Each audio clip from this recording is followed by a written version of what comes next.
Hunt and Hill. Hunt Palmer, Jeremy Hill, holding down the middle of the day. Live from the Mercedes-Benz of Baton Rouge studios, it's Hunt and Hill. Now on 104.5 ESPN Baton Rouge. Welcome in, Hunt and Hill, on a Wednesday from the Mercedes-Benz of Baton Rouge studios. I am Hunt Palmer. He is Hill, Jeremy Hill, Casey Gaines, Taylor Sharp back there on the ones and twos. Getting through another week. Jeremy, how we doing? Yeah, rolling through this one. It's been a long week. It's just the hits keep on coming for LSU, and we will certainly talk about that. Brandon Taylor from the LSU Sports Radio Network, obviously a former Tiger and defensive back, will join us in 15 minutes. Brody Miller from The Athletic covers LSU. Will be with us at the bottom of the hour at 12:30. We'll hear from Will Wade, some sound from the head basketball coach in hour number 2, and we'll start to look ahead to the Florida Gators. But before we start to look at the Florida Gators, it's another news drop from LSU, and it's another one that's not positive. Ed Ogeron was on the SEC teleconference a little bit earlier today, and he delivered news about his second All-American cornerback. This time it was Eli Ricks. I received news this week that Eli Ricks will be out, unavailable the rest of the season. So that means we have to move maybe Cordell Flott to cornerback, Sage Ryan to nickel. We have a different combination that we're going to work this week. But that's the news about players unavailable, new stuff this week. Seems like it's a weekly occurrence, and it's always disappointing. Look, this is another star on LSU's team that will not be on the roster the rest of the year. Man, this is feeling a lot like 2020. It's just like it's like a repeat. And I know we blamed everything else on COVID and everything else like that, but it just looks the same, man. And I know COVID's still going on, and there's a lot of still hangover from that, but man, guys are dropping like flies. You're getting bit by the injury bug. Guys aren't finishing the season. You're seeing that time and time again. And, man, this is not good news for this team. Probably the best defensive player on the team thus far. Just having a great year. Guys aren't throwing his way. He's not getting a lot of attention. And it just sucks, man. You didn't think this season would come to this point. Just being 3-3, losing the guys that you're losing. Just not the roster that we thought we'd have at this point in the season.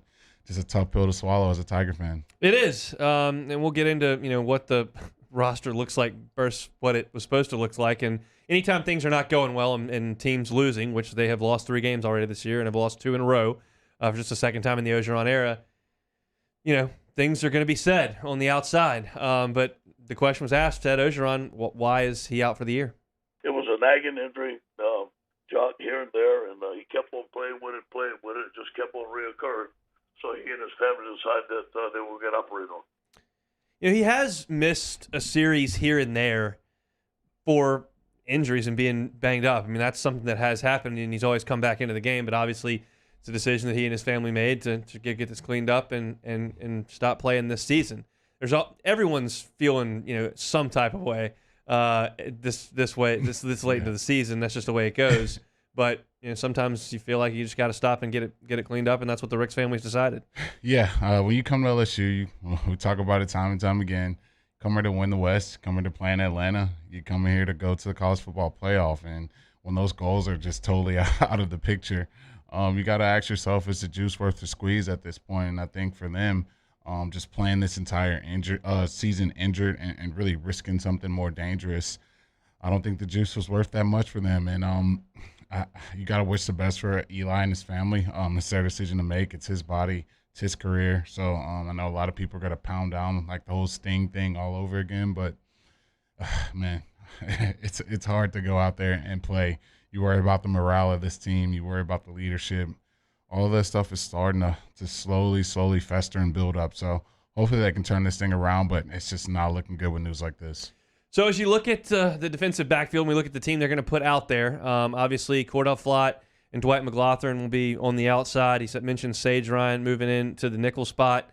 Jay Ward can come down and play the nickel, but Major Burns is out, so you got Todd Harris back there. Are you going to send Jordan Tolles back there? There are enough bodies, but you're getting to the point where it's about it. I mean, you've just about taxed the entire secondary when you lose your top 2 corners and one of your starting safeties goes out. Yeah, it looks like a lot like that Florida game, how we finished the season last year. Just probably, 50, 60 guys on scholarship that's able to play. And that's where that season's headed at, man. This injury bug is really, really took a huge chunk out of this team. Just not the roster we looked at while we felt so good about this team going into the season. Just you look at the depth, you look at the talent everywhere. A lot of those guys aren't around anymore, from the transfer portal to ineligibility to injury, you name it. It's just not the same team you think you see trotting out there week in and week out. So just huge blow. You hate to see it, but next man forward. And I'm excited to see what Sage Ryan can bring to this team. I know a heavily touted recruit, Louisiana kid, battled with a ton of injuries heading into the season, but let's see what he has. Maybe, he can pop off like Kayshawn did, or you always see stories every year of freshmen breaking out, so maybe he's that kid. Look, results, injuries, the whole thing, we realize there's a lot of negative around the program right now, and Ed Orgeron addressed how to handle that. Yeah, sure. Being at Ole Miss, I used to read that stuff, and my family had to read it and stuff like that. After I got fired from Ole Miss, I said, I'm not going to read that stuff again, because I learned that from Coach Carroll. Pete Carroll taught me, he said, Eddie, don't read it when you're doing well, because they'll make you too good. Don't read it when you're doing bad, because they'll make you too bad. So it's just you try to stay level, stay in between, and take one day at a time. It's an admirable answer, and it's really all you can do. I think everyone's aware of the situation around the program right now. It's not in a great place. That's an obvious thing. You can look at the results on the field. You can look at the injury list. You can look at whatever you want to look at. It's all not very good right now, but the only thing you can do is, like you said, get up and go to work, and that's what you got to count on the coaching staff and the players that want to be there to invest emotionally and prepare. And it's a group of guys that did it last year. Would you bet on it again this year? It'd be tough to do that. But they did it last year, and we'll see what this group's got left in the tank. Yeah. It was a lot of young guys hungry to prove themselves, and they got thrusted out in big SEC time football games. And those guys came, and they answered the bell, and that was Kayshawn Boutte, that was Max Johnson. There's a bunch of guys on this team that stepped up last year, and there's going to be a ton of the young guys this year that are going to be put in that very same position to go out there time and time and to step up and to really try to bring the standard of LSU football back to some level of respect around the SEC, because, man, you keep losing these games like this. You keep getting embarrassed the way you do. That letter isn't going to mean as much as it used to a couple years ago. So you got to continue to go out there and battle. That's what Coach O said, and hopefully they can go out there and change what it's looked like these past few weeks. A lot of these lists are circling around. Shea Dixon put out a list. Preston Guy's the one that I'll use here to rattle it off. But between 2018 and 2020, LSU signed 8 5-star players. They signed Jamar Chase, Terrace Marshall, Derek Stingley, John Emery, Marcel Brooks, Eric Gilbert, Kayshawn Boutte, and Eli Ricks. None of those guys will be on the field on Saturday, and none of them played 3 full seasons at LSU. Signing day is a fun day, and you look at the thing, this is going to be great. And obviously some of those guys made a huge impact on a national championship team, so it's not as if that was an entirely wasted exercise in looking at that and look at those players you brought in. But the fact of the matter is that none of them are there, and you lose that many of your stars, and not to mention the fact that just off this defense alone, you don't have Joseph Evans, you don't have Ali Gay, you don't have Andre Anthony, you've lost Major Burns, Stingley, and Ricks. I mean, that's just off the defense. It's just not doable. You can't survive that. Yeah, and I think as much as people are not going to like this, it's just terrible timing for Coach O and the crew. You run into a global-wide pandemic. you run into that, and then you run into these NIL rules and the transfer portal rules and all these things that have just totally changed the landscape of college football. Just that's what happens, man. You get all these 5-star kids. They have the option to sit out now, and that's not looked down and frowned upon, so kids are going to take that opportunity to do that. Just an unlucky time and just bad timing. You see situations like we find ourselves in this season. So, man, you wish you can get a lot more out of those kids, but just the way things have gone, it hadn't worked out that way. The other point of note from the teleconference, Ed Orgeron addressed the future of Kevin Falk. I saw him last week. He looks like he's getting a little bit better spirits, obviously, but he has a lot of stuff to deal with. I told him to take the time that he needs for him and his family, and I haven't talked to him with a timeline or anything, and so I know there's some stuff that he's taking care of, obviously being the great father that he is, so we're going to give him time to take care of that stuff. And certainly understandable, but yeah, I think something that worth the question if you ask him what your running backs coach has obviously stepped away. Is there any kind of timeline for his return? Sounds like at this point there is not. Kevin Falk will take as much time as he needs with his family to handle things the way they need to be handled. Yeah, just terrible news. Since we've heard it, just you can't imagine what he's going through. have to wish the best for his family, pray for his family, and that's how this season's going, man. A lot of stuff is going wrong that you just never thought would be imaginable, and that's just what we have to deal with. But Kevin, wish the best for his family. I hope he takes his time, and definitely football definitely does not come front in that type of situation. Yeah, puts things in perspective for sure. So that's the news from the teleconference earlier this morning. Ed Ogeron meeting with the media. We will hear from him again tomorrow, leading up to LSU's game against Florida. Speaking of that game, we're going to chat about that game in the second hour. Kind of take a preliminary look at Florida and what they look like. We'll also hear from LSU head basketball coach Will Wade, who was with Jeff Goodman on a podcast earlier this week, and we'll have some sound from Coach Wade at the top of the next hour. We'll take a timeout now. When we come back, Brandon Taylor from the LSU Sports Radio Network, former Tiger defensive back, a guy who moved from corner to safety. There's going to be a lot of that going on, so we'll talk to Brandon about how LSU handles their secondary. Is coming back to the network this week. We're excited to have him, and we'll have Brody Miller coming up at the bottom of the hour. It's Hunt and Hill on a Wednesday. Hunt Palmer and Jeremy Hill. It's Hunt and Hill. We opened up the playbook and expanded our coverage. Listen daily in high definition on 98.1 HD2. We are 104.5 ESPN Baton Rouge. Our topic today is about savings. What is savings? Hancock Whitney isn't just a bank for our clients. We're investing in our hometowns, making life better for everyone. So keep dreaming. We've got your back. There it is, the extra mile, on the border of expected and extraordinary, for those willing to go further, like vans customized for work or play, with safety and tech to keep you connected, supported by a 5-star sales, service, and finance team, and backed by the 1-star you know. So go the extra mile. It's never crowded, because so few have what it takes to go there. Mercedes-Benz Vans. Starting in 1974, Central Plumbing has served Baton Rouge and surrounding areas for all of their plumbing needs. Through these tough and trying times, we want you to remember that the Payne family is here to continue to support and serve you.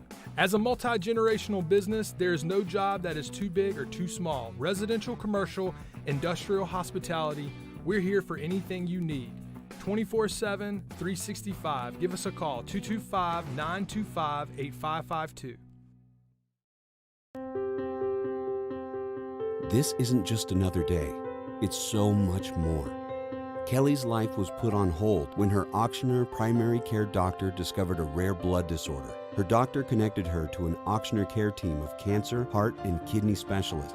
With multiple primary care locations around Baton Rouge, same-day appointments, and online scheduling, we're relentless about keeping you healthy. Auctioneer Baton Rouge, innovating healthcare for Kelly. Eli's always been into grilling. It took us a while to see it, but the signs were there. What are you doing, Eli? I knew grilling was my thing. I have been talking about it throughout my career. Happy with the results? I am. Got the new grill from barbecueguys.com. It performed great. My advice, as I always told my boys, do more of what you were born to do. Barbecue Guys, for those who were born to grill. You want cheese on your burger, Pops? I'll take a little cheese.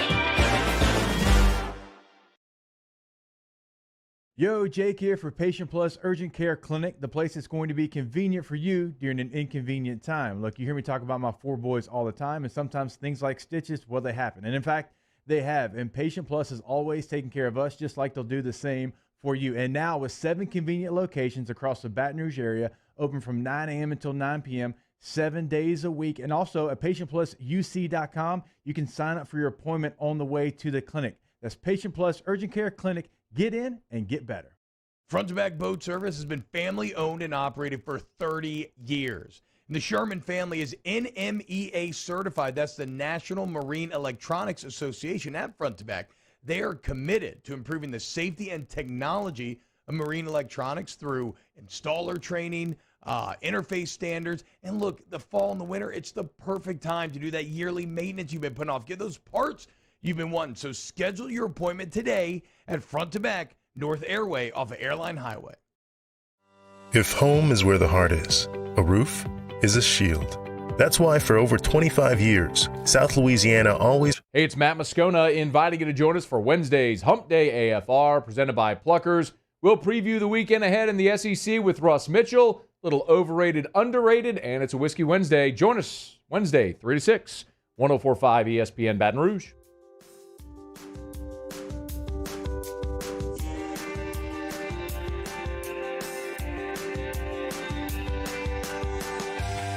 This is Hunt and Hill on 104.5 ESPN Baton Rouge. Out in the open field on a Wednesday, Hunt and Hill. Welcome in my partner in crime who's been away for half a season, but he's coming on back. Brandon Taylor, how we doing? Oh, we're doing good. You know how to get back to Tiger One Village? It's been a year and a half. Oh, yeah, man. I got those directions saved on my phone, and in my heart as well. All right, so we got the news of the day. Eli Ricks out for the season. He joins Derek Stingley out for the season. And what does that mean for the LSU secondary? All that means that it's next man up, and this is exactly what you came to this school for, because for the past couple of years, it's been 3 and out. So these young players know coming into LSU that the turnover rate from them being backups to being starters is part of the nature at LSU, which is not a nature that I love or agree with, because I would like to see a player fully mature before they leave and move on to the next stage in life and the next stage in their professional career. But that's the culture that we built around LSU right now, and it's the next man up right now.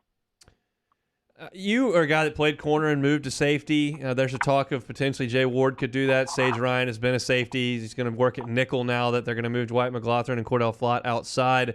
How tough is it to change positions like that and learn it on the fly? If you know what you're doing and you know the playbook the way you're supposed to, it's not hard at all. But there's certain techniques that you use as far as the DB in certain positions, especially from nickel to corner, or from corner to safety, and it's a lot more area to cover.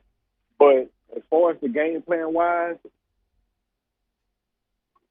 I recommend it more that most players in the secondary play each position, and it's just something that you can add on to your resume as far as NFL scouts watching. What would you grade this secondary, how they played this season through the first 6 games? Whew, Jeremy, you trying to get me in trouble. I would have to give them a C. If we had, this is the thing, like, that I've said, and a lot of people don't agree with it on me, but as a man, I'm gonna stand on that. But since 2019, in 2019, our defense, we had great players, individually great players. But our defensive play was still mediocre compared to years in the past. And I think that's been, like, kind of lingering on, which our offense has been carrying teams for the past, I don't know how many years. So I had to give them a C. Brandon Taylor joining us here on Hunt and Hill. How does a team that's down this many players and has what's going on around the program going on, how do they stay together and keep it together? This is a key evaluation phase. I remember being on some San Diego Chargers teams that wasn't too good in the past. Now they're lights out. But this is when all the eyes are on you right now. When your team is down, you're not doing good, players are injured. This is where this is your make or break moment as a player at LSU, because right now, you're not playing for today, you're playing for 2 years from now, 3 years from now.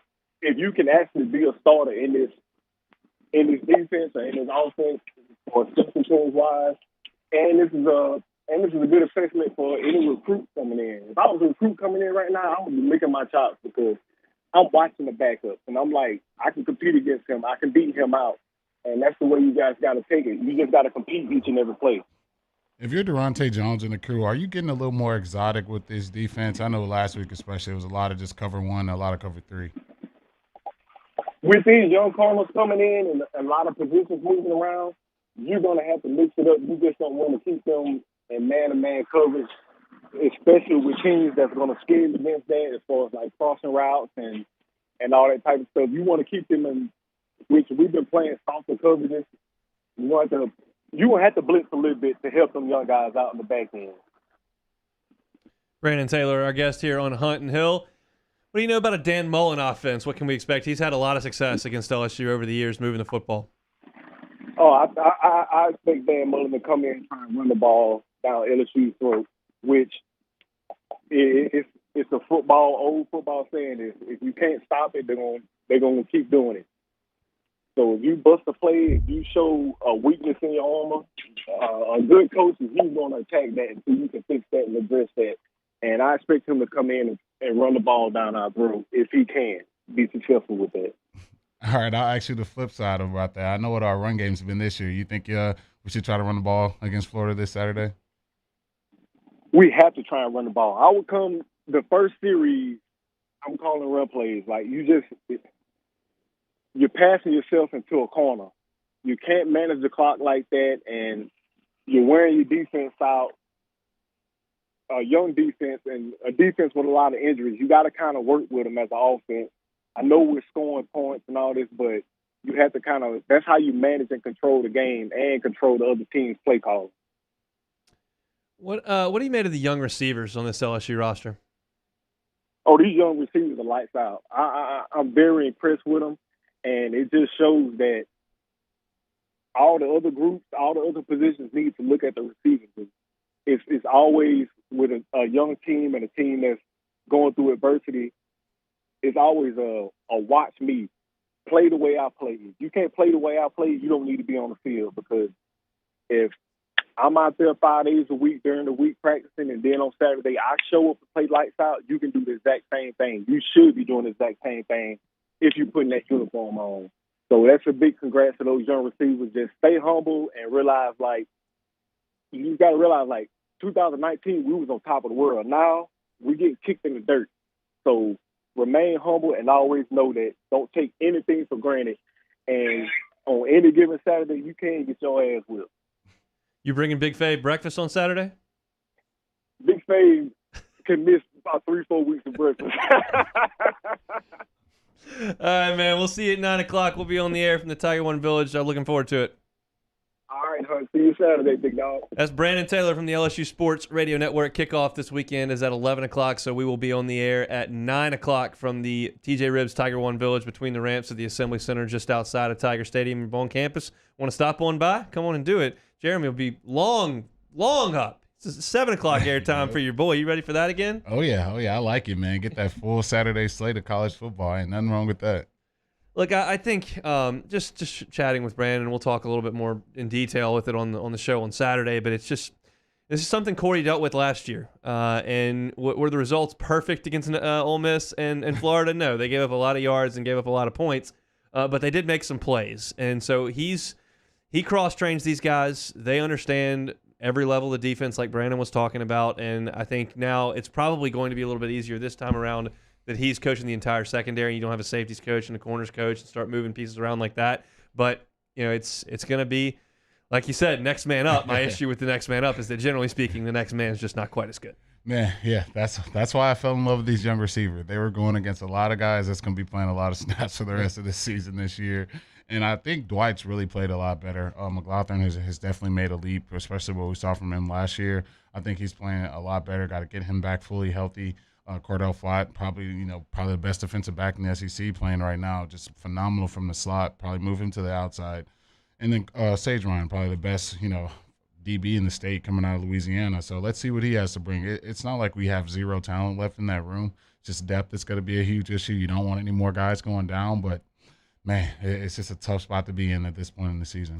Yeah, if somebody goes down now, you're going to be scrapped. You're going to be going to freshmen that have got to come in and play. That's really all you got left outside of the guys that'll be out there to start the game. The good news is that And Florida's more of a run football team. They want to run first. We'll get to some of their statistics here in the second hour, just how well they run the football. They're not a team with a ton of explosive weapons on the outside.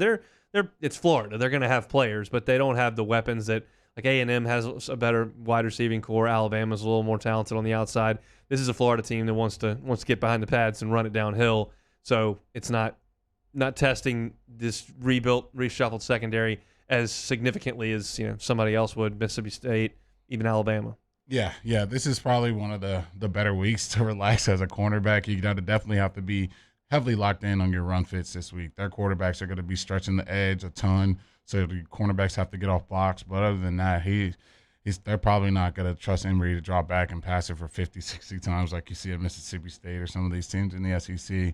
It's going to be a week where they try to run it down your throat. They got the number 2 rushing attack in the country. They 2 leading rushers are quarterbacks. Dan Mullins is going to be trying to draw up some QB stuff, QB run stuff. That's what's killed us the past 2 weeks in the red zone, especially quarterbacks just running a little read option, pulling it and walking in the end zone. So I expect to see a ton of that this Saturday. Brody Miller's with The Athletic. He's got to get his hair cut at 1 o'clock. So we tried to have him in the second hour. That wasn't available because he's got to go to the beauty shop. So we'll catch him pre-haircut next. He'll join us, Brody Miller from The Athletic, after this. Holding down the middle of the day. This is Hunt and Hill.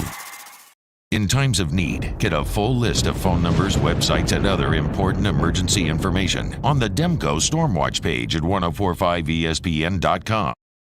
Tonight, we invite you to celebrate life, wherever and whenever you can, understanding that time is never on our side. Instead, gather up your friends tonight and share a few stories and laughs over a good bottle of wine.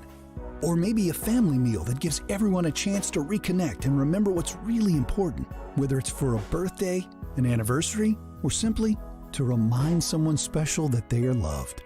Ruffino's, where Louisiana comes to celebrate life. Crime has serious consequences, but anyone can make a mistake. If you find yourself in trouble with the law, know that you have rights, and it's okay to demand them. The law offices of O.C. Brown are here to protect you and your rights.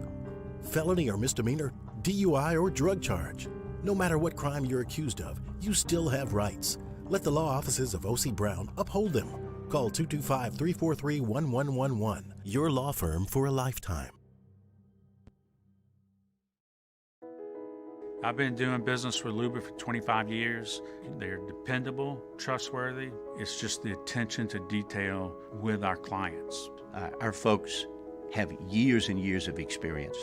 They're highly trained professionals, but many companies have that asset. What I'd like to think makes Luba a bit different is that we use those talents in a way that truly is dedicated to serving the needs of the folks who depend on us.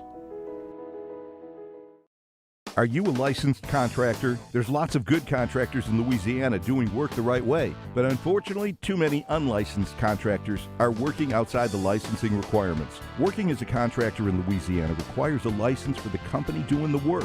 The Louisiana State Licensing Board for Contractors wants to help you get licensed to allow you to conduct work legally. It's not difficult to get the license. We can help you. Go to lacontractor.org for more information. Licensed contractors, it's the law. Gulf Coast Office Products is a nationally recognized Savin office equipment dealer based right here in Louisiana. Over 100 employees strong, Gulf Coast has the boots on the ground to support all vertical markets, from education, engineering, legal, and finance. With the latest in office technology, from desktop to production segment units, Gulf Coast and Savin have the perfect fit for you. Call 225-756-2644. That's 756-2644 for Gulf Coast Office Products.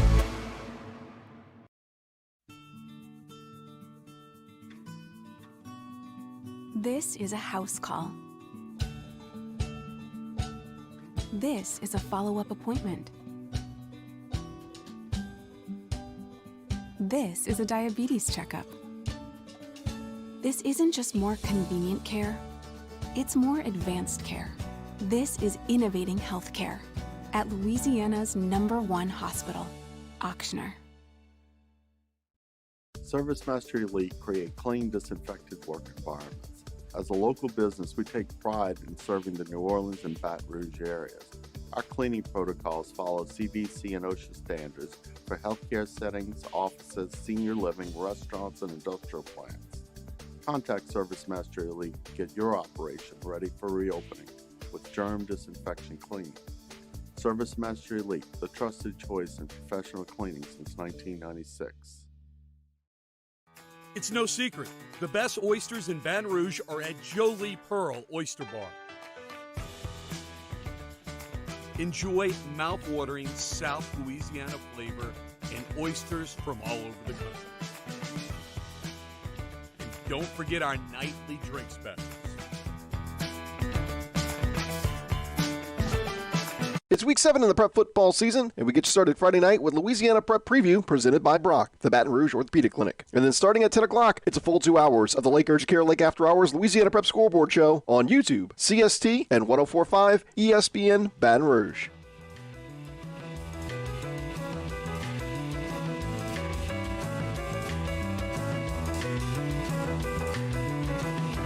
Hunt and Hill, 104.5 ESPN Baton Rouge.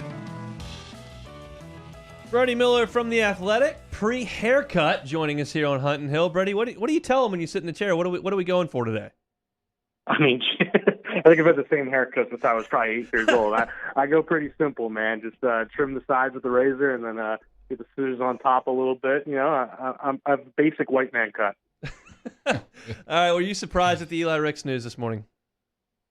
A little surprised, yes. I knew he was banged up and whatnot, but it was always more of an impression that, yeah, he was banged up. And it's worth noting that, you know, he's somebody who's had shoulder issues for this is really year 4 of him having shoulder issues since high school.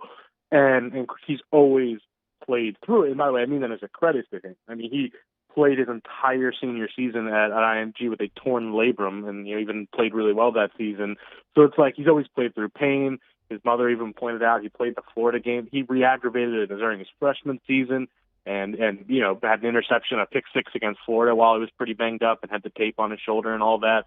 So I say all that to say he's historically always played through it, and I'll have a story up, you know, with comments from the Ricks family in the next hour probably. But he, you know, it reached a point where they, according to Shauna Ricks, that he basically just couldn't even, there were times in the game Saturday where he couldn't make a tackle. He couldn't grab a guy, and it looked like the shoulder was kind of too far gone. So they kind of decided, you know, to have surgery now. And I know there's understandably a lot of speculation about Ricks' future, and probably a lot of that's valid considering rumors around him in the past. But they are adamant that this is not any opt-out or transfer, and that he is going to be back at LSU.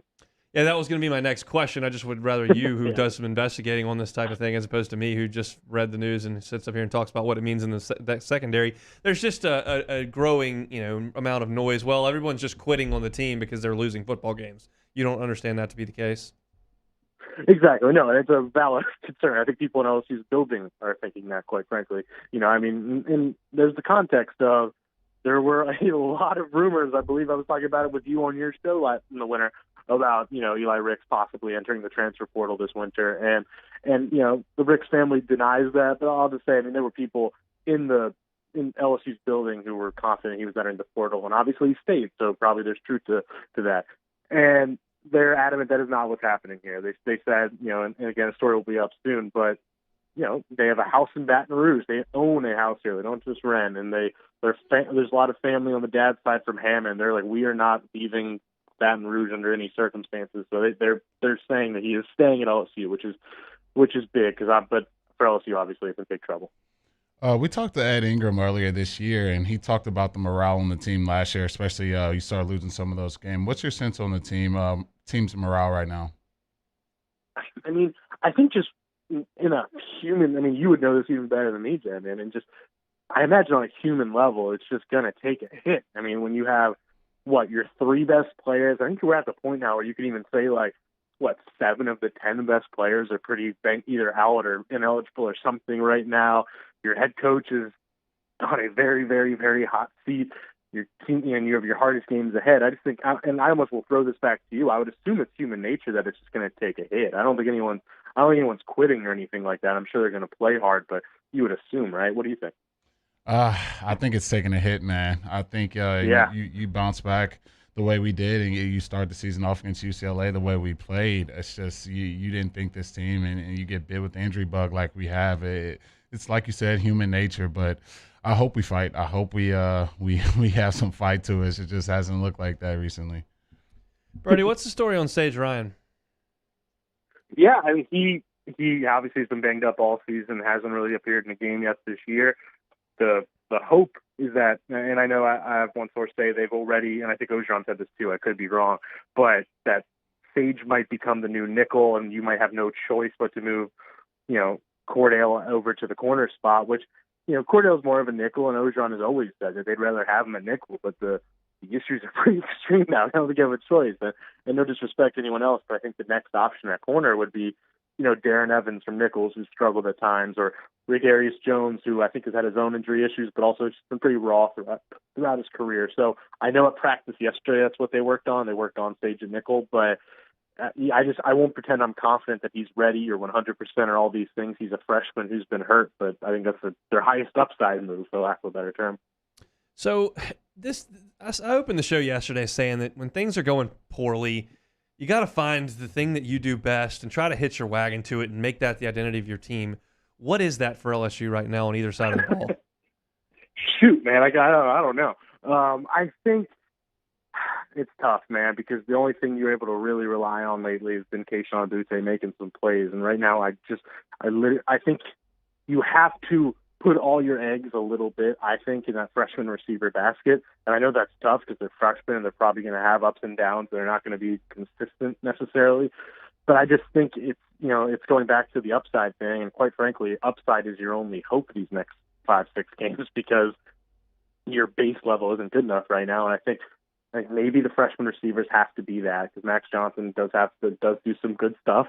And on the other end, I mean, shoot, this is really rough. I would say the D-line, but they're without their two starting D-ends right now. But I still think probably over the whole roster, D-line's probably it, just because you do still have Mason Smith and Glenn Logan's back and Neil Farrell and B.J. Ojolari. So I think getting something with that pass rush is really your best hope. But, man, I don't know. It's really bleak. How do you think the relationship with Jake Peetz and Max Johnson has been based off the start of the season and just how we've progressed or regressed as an offense week to week? Yeah, it's a great question because I do think, just personally, I think they have a great relationship. I think they're pretty close. I mean, at least what I've heard. I could be wrong, but I think Peetz has developed really, really close relationships with those quarterbacks and those guys. But yeah, there just seems to be some, gaps in terms of, communication, organization, being on the same page all the time. I just think something's not quite right there. And, I think the way I always put it with Jake Peetz is, I think Jake Peetz is probably going to be a really good coordinator someday for somebody. I do. I think he's a sharp guy who does a lot of really good stuff. And I just think you're noticing a coach who it's his first time really as a number one play caller, and he's doing it on a big stage for a must-win team with a coach on the hot seat. And it was just kind of, he didn't get to ease into it at all. And I think it's safe to say he doesn't really know how to, yet build and structure an entire offense yet, and I'm not saying he won't be able to. I actually think he's going to have a bright future. I think that's where they are. So I don't know about the relationship between Peetz and Johnson, but I just think there are issues there. Brody Miller with The Athletic. What do you think of the run game against Kentucky? Well, there's the part of me, this is the cynical part of me, where I'm like, they ran the ball really well late in the game. And, and Kentucky's already kind of playing with more of a conservative approach and things like that. So to not want to lead with, that's a huge step forward. Like, I am not diminishing it. LSU had not even been able to do that the first 5 weeks.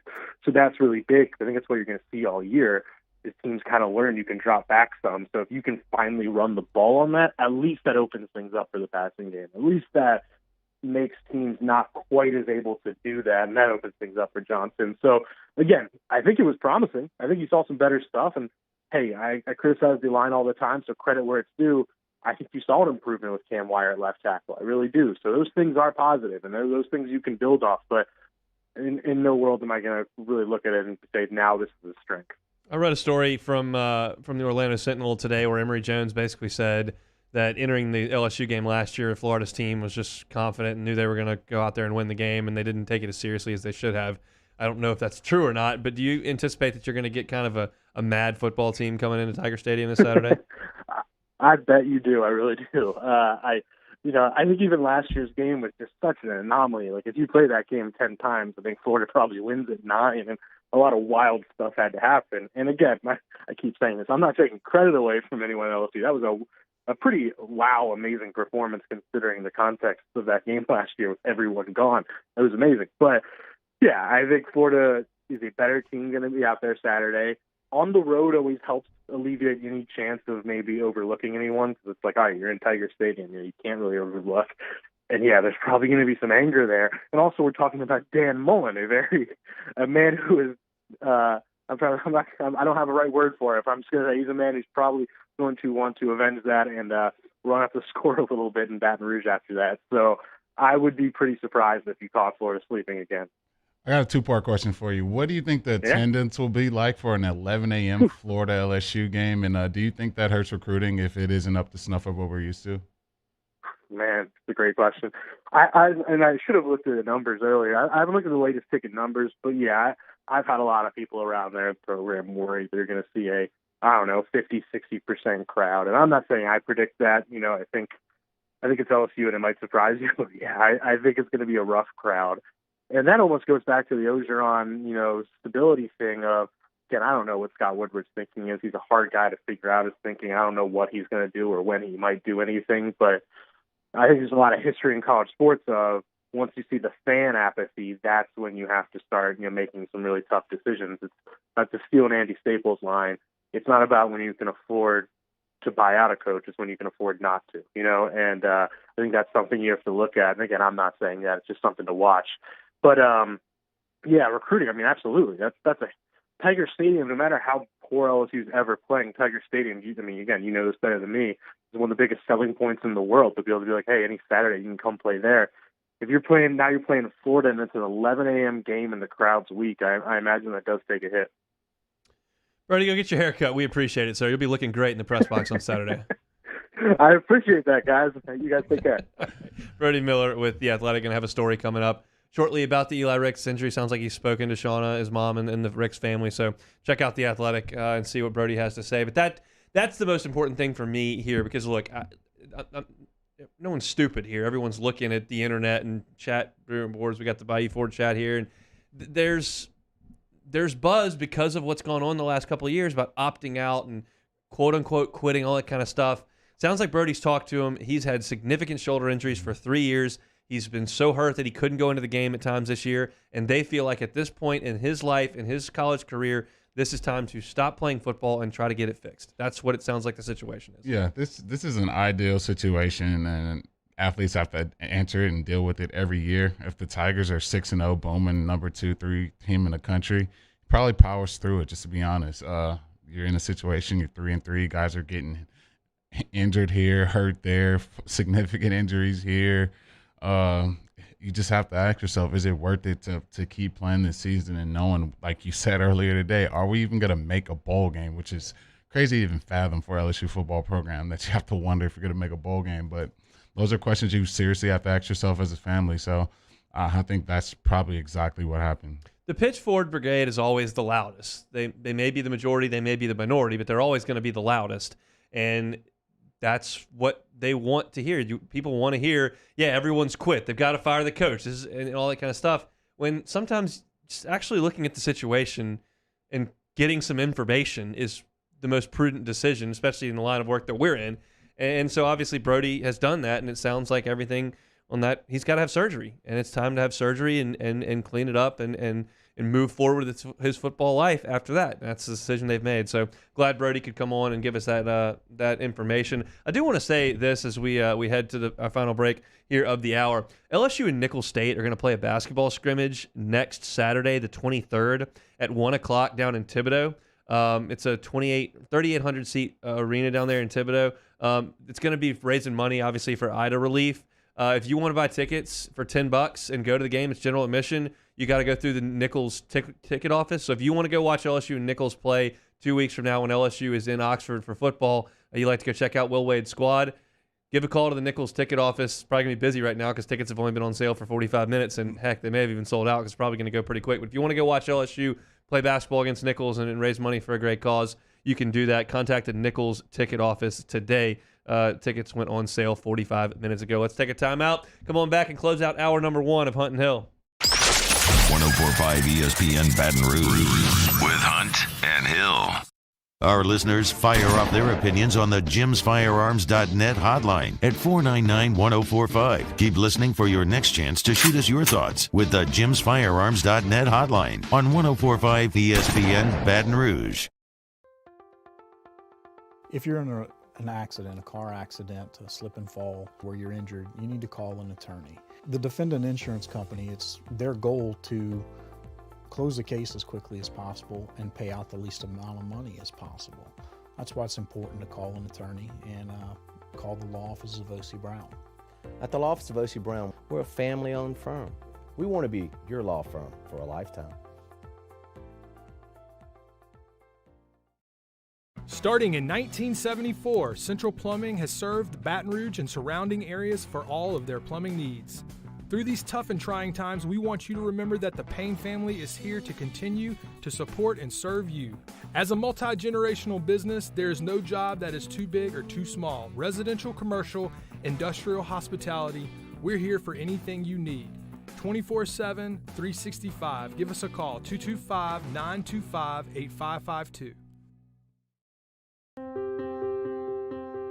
This isn't just another day. It's so much more. Kelly's life was put on hold when her auctioneer primary care doctor discovered a rare blood disorder. Her doctor connected her to an auctioneer care team of cancer, heart, and kidney specialists. With multiple primary care locations around Baton Rouge, same-day appointments, and online scheduling, we're relentless about keeping you healthy.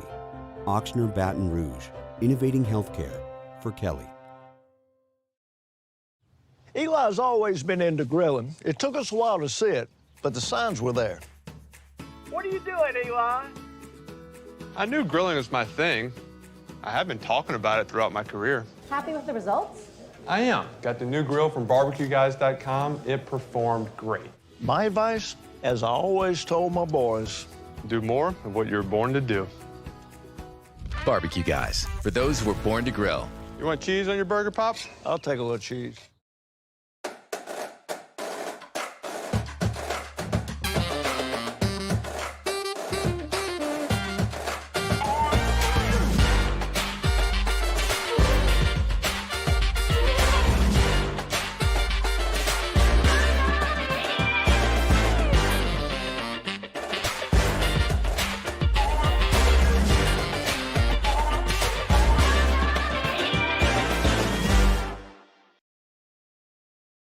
Yo, Jake here for Patient Plus Urgent Care Clinic, the place that's going to be convenient for you during an inconvenient time. Look, you hear me talk about my 4 boys all the time, and sometimes things like stitches, well, they happen. And in fact, they have. And Patient Plus is always taking care of us, just like they'll do the same for you. And now with 7 convenient locations across the Baton Rouge area, open from 9 a.m. until 9 p.m., 7 days a week. And also at patientplusuc.com, you can sign up for your appointment on the way to the clinic. That's Patient Plus Urgent Care Clinic. Get in and get better.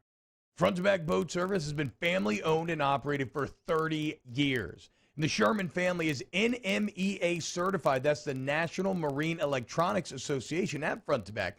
They are committed to improving the safety and technology of marine electronics through installer training, interface standards. And look, the fall and the winter, it's the perfect time to do that yearly maintenance you've been putting off. Get those parts you've been wanting. So schedule your appointment today at Front to Back, North Airway off of Airline Highway. Tonight, we invite you to celebrate life, wherever and whenever you can, understanding that time is never on our side. Instead, gather up your friends tonight and share a few stories and laughs over a good bottle of wine.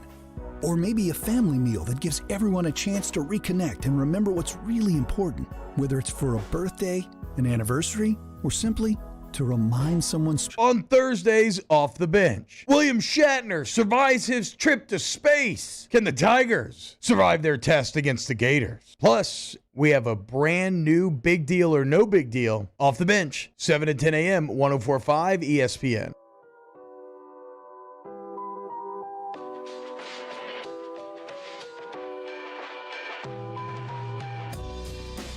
This is Hunt and Hill on 104.5 ESPN Baton Rouge. Good stuff from Brody Miller. He's going to have a story up shortly on The Athletic about Eli Ricks' decision to shut things down, have surgery on his injured shoulder that will cause him to miss the rest of the season. And so that's one decision to make.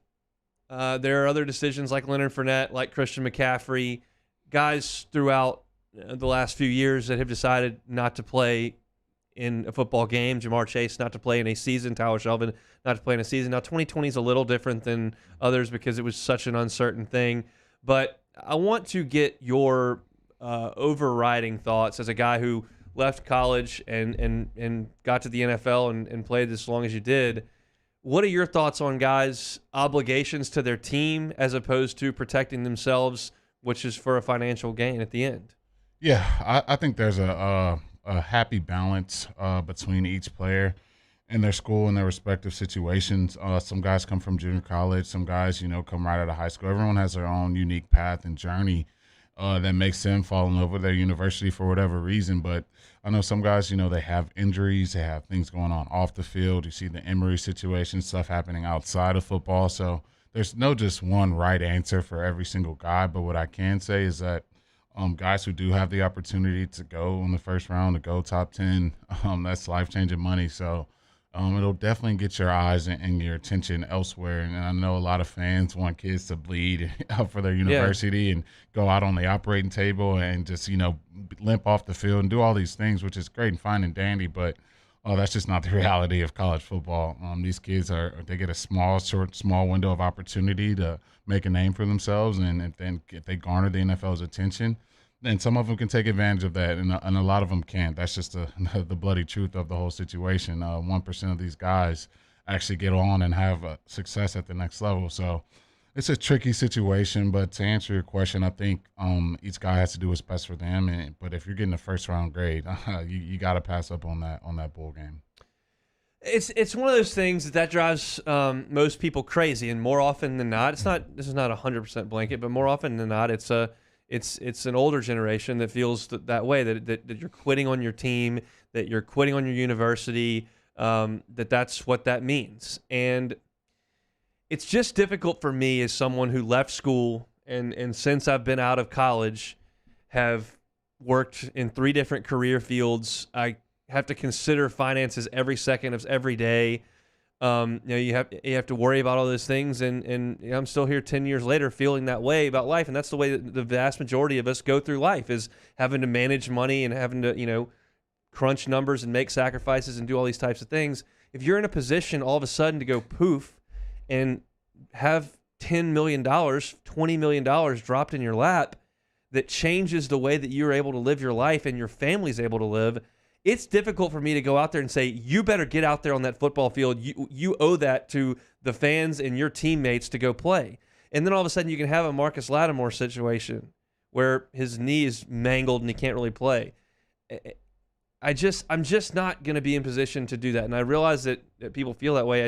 I've given it a lot of thought over the 5-6 years that this has become part of college football. And obviously it's something to talk about again today, but I just have a hard time putting myself in that position and saying, yeah, you have to get out there and play. I just don't see it that way. Yeah, you look at a guy like Jalen Smith, who's still having the lingering effects from his injury, from his bowl game that he played at Notre Dame, and he hasn't played a snap for Notre Dame in probably almost half a decade now. So those fans are still going to be going to Notre Dame games. They're still going to be watching them on NBC. They're still going to be cheering on their team, and he has no effect on that. They just want their team to be good, and if you're on the team at that time, then they want you playing and they want you battling and putting your life on the line at that particular time. So obviously life just doesn't work like that. These kids have their own journeys, their own stories, their own families that they have to take care of and look out for. And that's what I respect, man. I'm all for situations like Devin White, a guy who didn't have to play in a bowl game, and he took that opportunity to go play with his teammates and to go put his body on the line for the university, and that's a beautiful situation as well. I salute both of them equally. You got to do what's best for you, and if you feel confident and you trust your decision, I just wish you well with it. And the same for your guy Lael, who decides to come back for a senior year when he didn't have to. I think that's great too, because everything's not always about money. I mean, there's life experience as a college athlete that you only can have one time, and so some people want to do that. They want to make that happen. I mean, I go back to Mason Katz and Rafe Rhymes all the time on the baseball squad who could have pursued a professional career, but they wanted to come back and play for LSU because that's really what they wanted to do.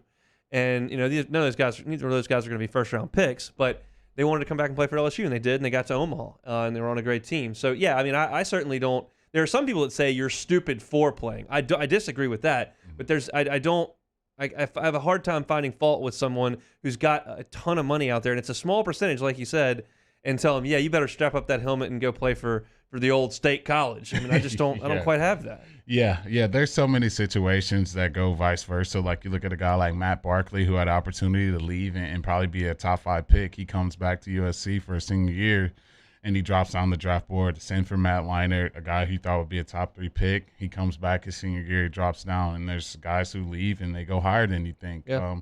There's all situations. It's just all unique to players and their film and how the NFL is viewing them. But I just want the best for the players, and that's what I always support for sure. A lot of LSU Florida talk in hour number 2. We're also going to start the hour with a little bit of basketball talk. Will Wade was with Jeff Gutman, who's with Stadium. Had some interesting things to say. I don't know if we'll be able to get the sound, but I know what he said, and we can talk about it. We'll kick the second hour off with that. Thanks so much to Brody Miller and to Brandon Taylor for jumping aboard hour number 1. Come back with us, Hunt and Hill, rolling on a Wednesday.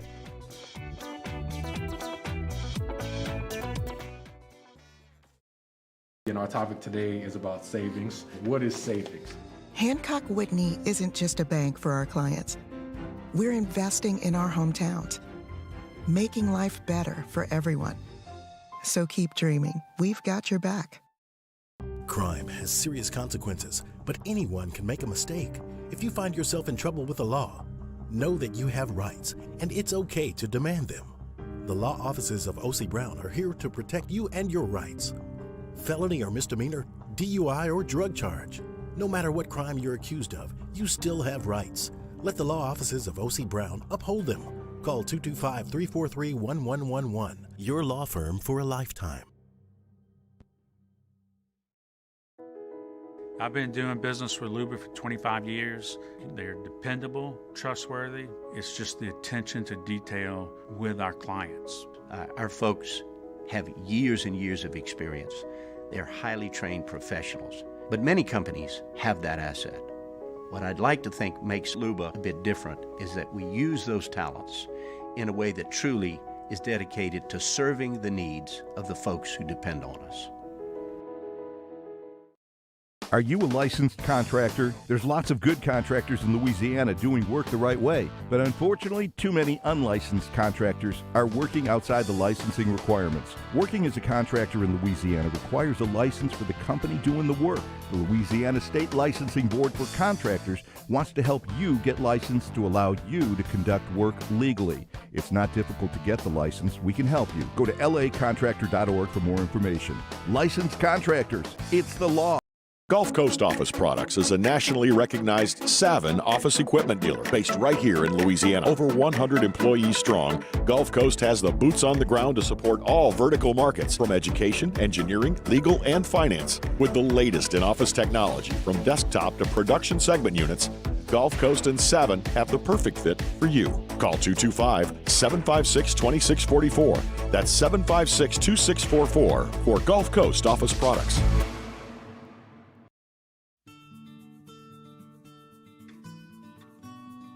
This is a house call. This is a follow-up appointment. This is a diabetes checkup. This isn't just more convenient care, it's more advanced care. This is innovating healthcare at Louisiana's #1 hospital, Auctioner. ServiceMaster Elite create clean, disinfected work environments. As a local business, we take pride in serving the New Orleans and Baton Rouge areas. Our cleaning protocols follow CDC and OSHA standards for healthcare settings, offices, senior living, restaurants, and industrial plants. Contact ServiceMaster Elite to get your operation ready for reopening with germ disinfection cleaning. ServiceMaster Elite, the trusted choice in professional cleaning since 1996. It's no secret, the best oysters in Baton Rouge are at Jolie Pearl Oyster Bar. Enjoy mouth-watering South Louisiana flavor and oysters from all over the country. And don't forget our nightly drink specials.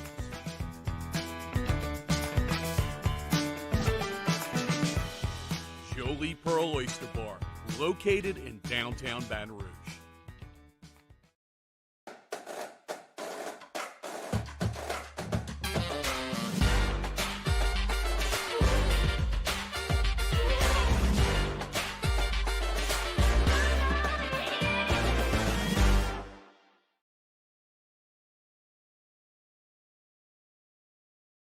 Hand Injury Lawyers.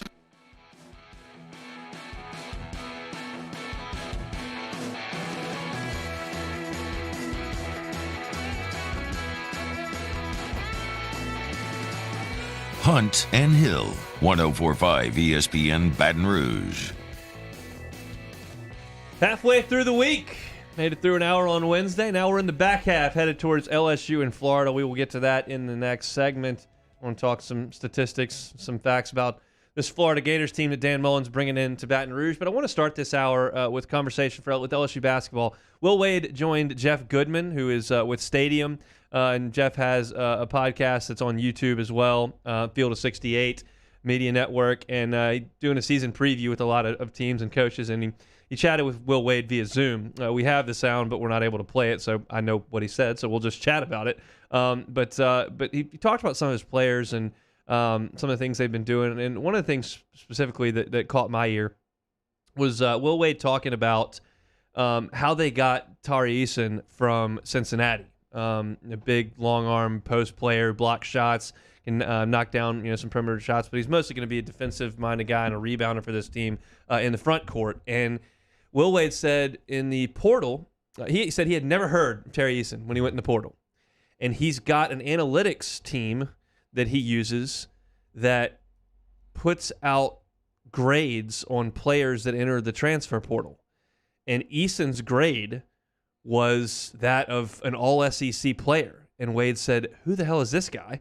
Okay, let's take a look. So they put the tape on and kind of saw it. And it when you look at the tape, that shouldn't surprise you. He's a heck of a player. He's a great shot blocker, and I think he's going to be a nice piece to this team.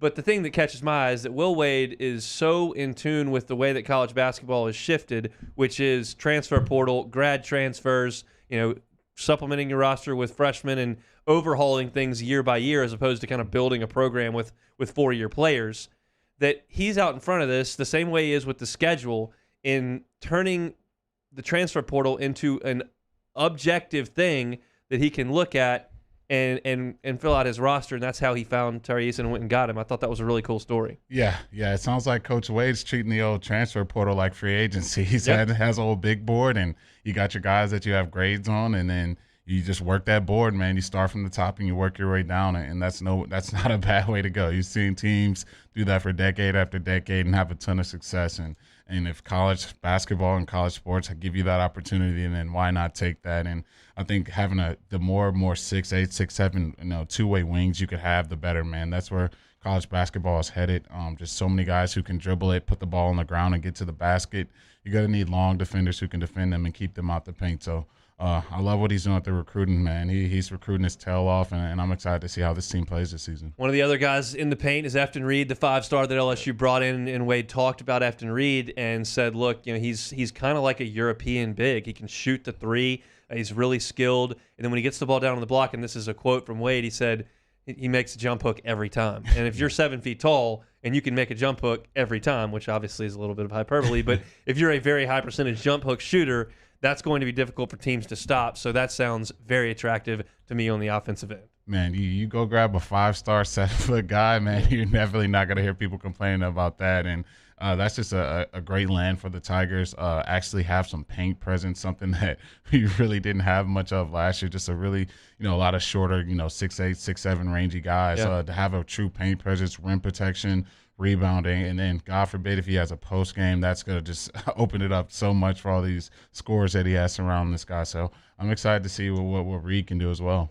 He mentioned in this interview with Jeff Goodman, they said, look, 3 years ago when we won the league, we were huge, and they were. They had Naz Reid down there with Cavell, and they were both over 6'10", and they were a problem for people. And you could throw Emmett down there as instead of where Emmett was a 5 as last year, he was more of a 4/3 on that team, depending on what lineup they had on the floor. That makes you really, really big. Said we just haven't been big enough and been disruptive enough, which has been obvious the last couple of years. They've run everything really through the guards the last couple of years, and they haven't had. That's not the case this year. You've obviously got Tari Eason, you've got Efton Reed down there as well. They've brought in some size. I mean, Alex Fudge is super long, even though he's not really a post. You got Colbert, who's 6'8", 6'9", 6'10", who can play down there as well. They have solved that problem with some numbers. I don't know how deep the rotation will go, but they are certainly bigger. But Jeff Goodman did ask Will Wade about his backcourt, and they were talking about the 2 transfers, Xavier Pinson and Adam Miller. If you remember Pinson at Missouri last year,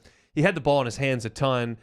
Real veteran player, started for a couple years for him up there, but smaller guy. Will Wade said he's gained almost 18 pounds since being down in Baton Rouge. That's not surprising either. Will Wade takes things extremely seriously in terms of diet, nutrition, weight gain, weight maintenance, and it seems like Pinson's a little bit bigger, which I think is a good thing. Oh yeah. You lose Cam Lewis, a guy who can just fill up the box score. You're going to need some guard play this year, and that's what Will Wade did. He's attacking the positions of need. Used Wofford. He's a perimeter guy who likes to shoot it when he probably shouldn't have in a couple occasions, but he definitely has done a good job replacing that and bringing some guys who have some veteran experience, who've played in SEC games, who played college basketball, and that's what the transfer portal is definitely for.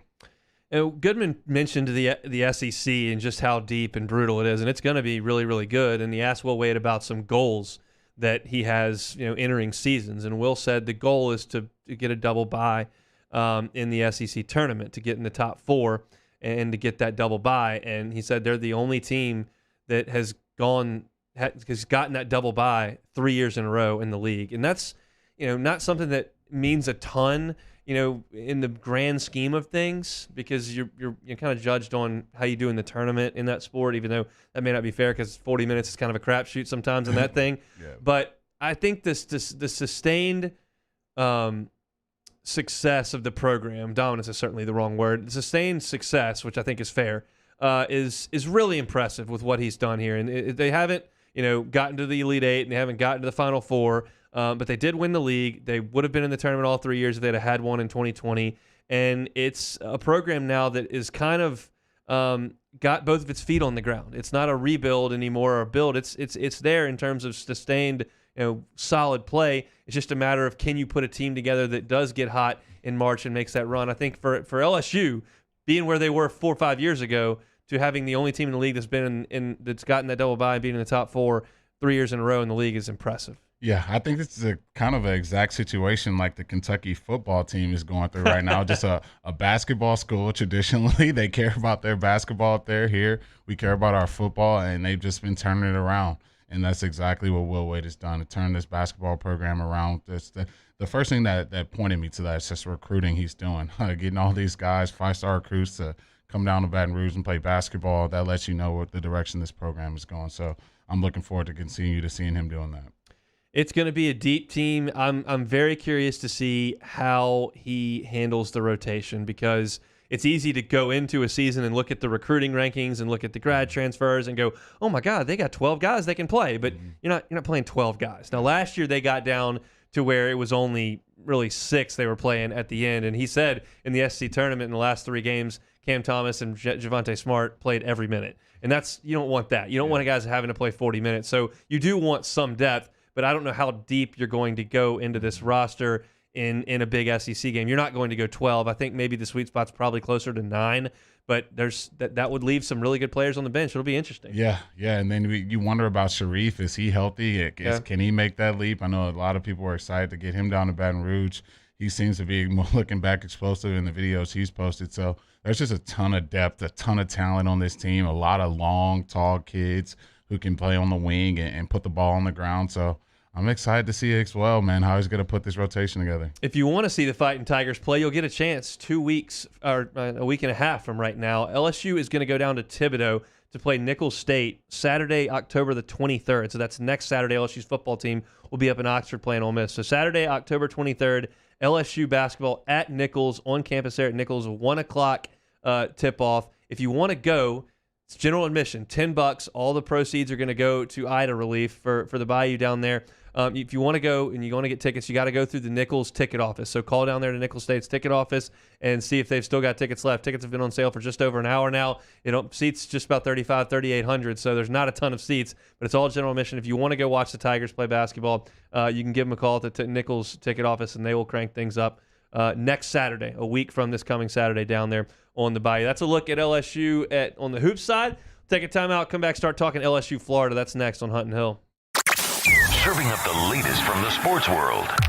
It's Hunt and Hill. We opened up the playbook and expanded our coverage. Listen daily in high definition on 98.1 HD2. We are 104.5 ESPN Baton Rouge.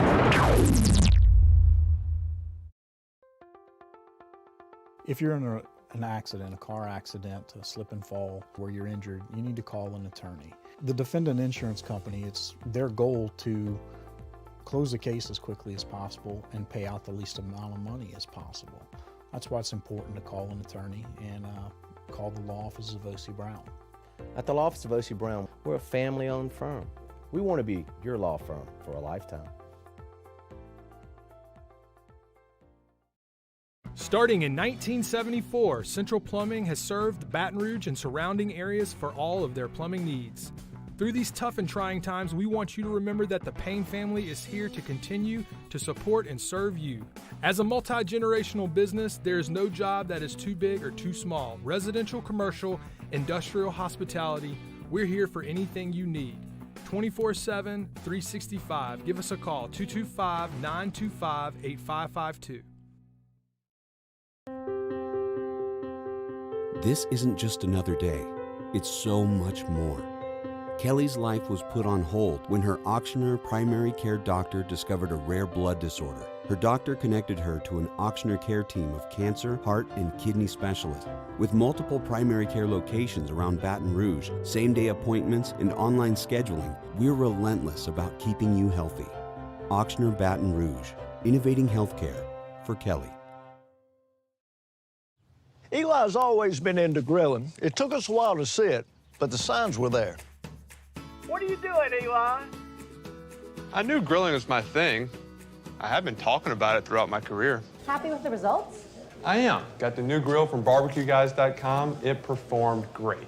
My advice, as I always told my boys, do more of what you're born to do.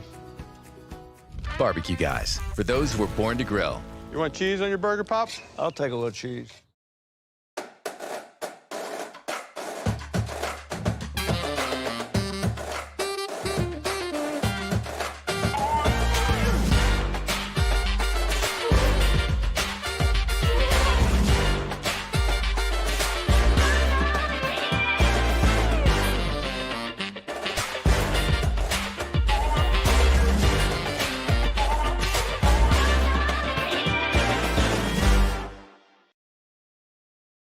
Yo, Jake here for Patient Plus Urgent Care Clinic, the place that's going to be convenient for you during an inconvenient time. Look, you hear me talk about my four boys all the time, and sometimes things like stitches, well, they happen. And in fact, they have. And Patient Plus is always taking care of us, just like they'll do the same for you. And now with 7 convenient locations across the Baton Rouge area, open from 9 a.m. until 9 p.m., 7 days a week. And also at PatientPlusUC.com, you can sign up for your appointment on the way to the clinic. That's Patient Plus Urgent Care Clinic. Get in and get better.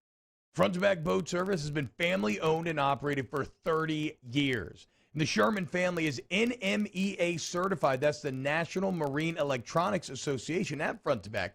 They are committed to improving the safety and technology of marine electronics through installer training, interface standards. And look, the fall and the winter, it's the perfect time to do that yearly maintenance you've been putting off. Get those parts you've been wanting. So schedule your appointment today at Front to Back, North Airway off of Airline Highway. Tonight, we invite you to celebrate life, wherever and whenever you can, understanding that time is never on our side. Instead, gather up your friends tonight and share a few stories and laughs over a good bottle of wine. Or maybe a family meal that gives everyone a chance to reconnect and remember what's really important, whether it's for a birthday, an anniversary, or simply to remind someone. Join us for a Wednesday edition of Early Line as we welcome Ben Mintz of Barstool Sports onto the program. College football lines, NFL lines, fantasy football advice, plus playoff picks in Major League Baseball. Early Line, 2 p.m., 104.5 ESPN Baton Rouge.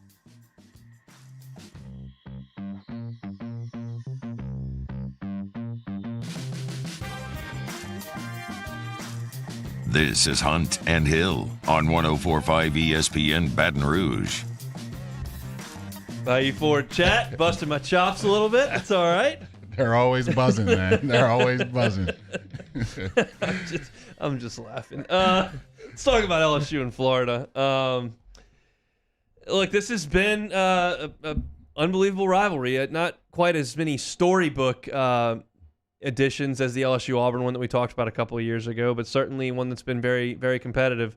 UF has won 33 games, LSU 31. There have been 3 ties. Obviously, Spurrier dominated the 90s. LSU's come back and kind of asserted themselves over the last decade. But it's always a game that means a lot to both teams. I know Hester talks about it a ton. I mean, what's your experience like playing against Florida? Just don't like them, man. Don't like them at all. I remember my freshman year going to the Swamp, and they were just having a field day. They were just having the time of their lives, taunting us on the sideline, Elam running around, just having a blast. It was just a bad day. So to say the revenge factor is not in college football, we'd be lying to ourselves. They came to Baton Rouge, and then we just knew. I think we shut their offense down. We just ran it down their throats. We may have threw the ball 15 times that day, but I just remember there's no way they're coming to Baton Rouge and winning. Like, it's just not happening. Just didn't like them. We were talking and rapping to them the whole game. Just not pleasantries talked about between each other, but just a really physical rivalry. That's what I remember. You know, I was interested in reading. I mentioned this in the interview with Brody Miller we did back in the first hour, but that Emory Jones, who was not the starting quarterback last year, obviously said that Florida basically sleptwalked through LSU last year. They just kind of knew they were going to go out there and win the game. At that point, Florida's squarely in the national championship hunt. Kyle Trask is squarely in the Heisman Trophy hunt. And obviously LSU comes in there undermanned with 50 guys and wins the game.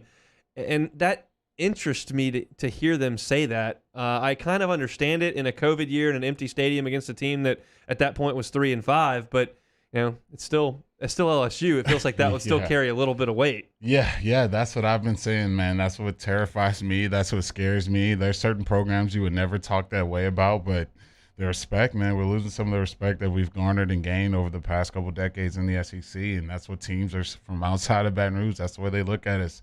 They look at us as a team that can come in town, we can have a day against, and that's just not what you want to see. So you have a perfect opportunity Saturday to stop that noise and to get them respecting you as a program. And the only way to do that is go out there and play physical, play fast, and go win that game. Dan Mullen has had success against LSU moving the football at both of his stops, Mississippi State and at Florida. Florida had not gone over 400 yards against LSU from 2009 to 2018. But the last 2 years, they've gone over 450 yards in both games. This is a Florida team that is built on running the football. There's no doubt about that. By this point in the week, you probably know that. But they're second in the country in rushing yards. Their offensive line's only given up 3 sacks, which is 4th in the country. So that tells me they're not going to give up as many sacks because they don't throw it a ton. They run it more than they throw it. But the offensive line's doing a job in pass protection, and they're running the football like crazy. And they use Emory Jones in the run game a lot. He's second among FBS quarterbacks with 478 net rushing yards. So it's a running attack that features a quarterback who is certainly not afraid to run, and that's not even talking about AR-15 coming in as the backup quarterback who can get you for 80 if you're not paying attention. Yep. You got a quarterback averaging 6.4 clip, and then you got AR going at 14.8. You may as well just say 15 a clip in the run game. So you got explosion from your quarterbacks in the run game. You got explosions from your back who both average 5.7 and 5.8 yards a carry. Man, that rushing attack is lethal, and they don't average 273 a game for no reason. Dan Mullen schemes you up. He puts you in uncomfortable positions with your run fits. You have to be disciplined with your eyes on play after play, know when the quarterbacks are pulling it, and then they'll mix the RPOs and catch you coming up and doing that. So, man, we're going to have our hands full, but it's going to be a great day for Durante Jones to really show why Coach O brought him here And can he make those adjustments as a coordinator? Because Dan Mullen is probably licking his chops right about now. Yeah, Mullen's always that way. He's just got an edge. He's got an ego. It's just the way he's wired. And certainly he'll be thinking about last year when he comes into Baton Rouge. As I look at their running game, it's not fluky based on running it up against the lesser teams and not doing it in conference play. They ran for 171 yards on Kentucky, who's got a nice front. They ran for 244 yards on Alabama. I mean, certainly running for 400 yards against Florida Atlantic and running for 363 on South Florida helps, but that's what a good running team will do. You run for 244 yards in Alabama, I don't care if it takes you 43 tries. That's plenty. And look, they played Vanderbilt and only ran it for 181. It's not like they ran it up on them either. They are solid in the running game and have been every week. And that's, while Emory Jones has had his up and down passing for sure, the running game's legit. Yeah, that doesn't bode well for our Tigers. I know we had a good day against McNeese and a great day against Central Michigan, but when some of these teams who we know that's their identity and that's what they want to do, they set their jaws and they say, hey, we're going to run the football down your throat. You better do something about it. We haven't answered the bell. UCLA ran it down our throats in the second half, and you saw the same thing again last week. Kentucky did the same thing. So if I'm Dan Mullen and the crew, it's no elephant in the room. Everyone in the whole stadium's going to know they're going to try to run the ball. So it's up to LSU, man. You guys can have some fight, some heart, and try to stop it. What's interesting to me is that it's such a balanced attack in terms of who's doing the work. Like Malik Davis and Dameon Pierce are the two lead running backs on this roster. Against Bama, Malik Davis has 10 carries for 86 yards, and Dameon Pierce in that same game, 7 carries, 24 yards, 2 touchdowns. And then you go to Emory Jones in that game as far as carrying the football. He runs it 19 times for 76 yards. So all three guys are very much involved in what they want to do. It's not a situation where it's just this one back that's just going to wear you down and grind you to a pace. They're just going to keep keeping their options open. It's the read option. It's bringing in different guys. You can put two backs on the field at the same time. They got plenty of options in the run game, and it's a balanced attack. Yeah, and you left off Naquan Wright, which is a younger guy on their team, but he's going for 36 for 184, and he's averaging. He had 7 carries for 58 against Alabama. So, yeah, they go 5 deep in the run game, and all those guys have touchdowns. Naquan has 1, Damian has 7, Malik has 3, the quarterbacks have 2 apiece. They're doing it in every way you can imagine. Yards per carry, touches, yards, touchdowns. They got an elite run game, man, and that's what we're going to have to see Saturday. They're going to try to do it in every which way. They run RPOs. They run quarterback option. They run quarterback runs, design quarterback draws. Dan Mullen draws it up with the best of them. So you got to have your hands full. It's going to be a multiple attack from every angle and from every way, and they're going to do it for fourth quarter. So you got to have to come with your helmet strap ready to pop some pads. How much do you expect to see Anthony Richardson in the game? Not much. Probably some gadget plays here or there. Probably sub him in unless something happens to Jones. I don't know. They really like Jones. He's played okay this year. Ton of yards on the ground.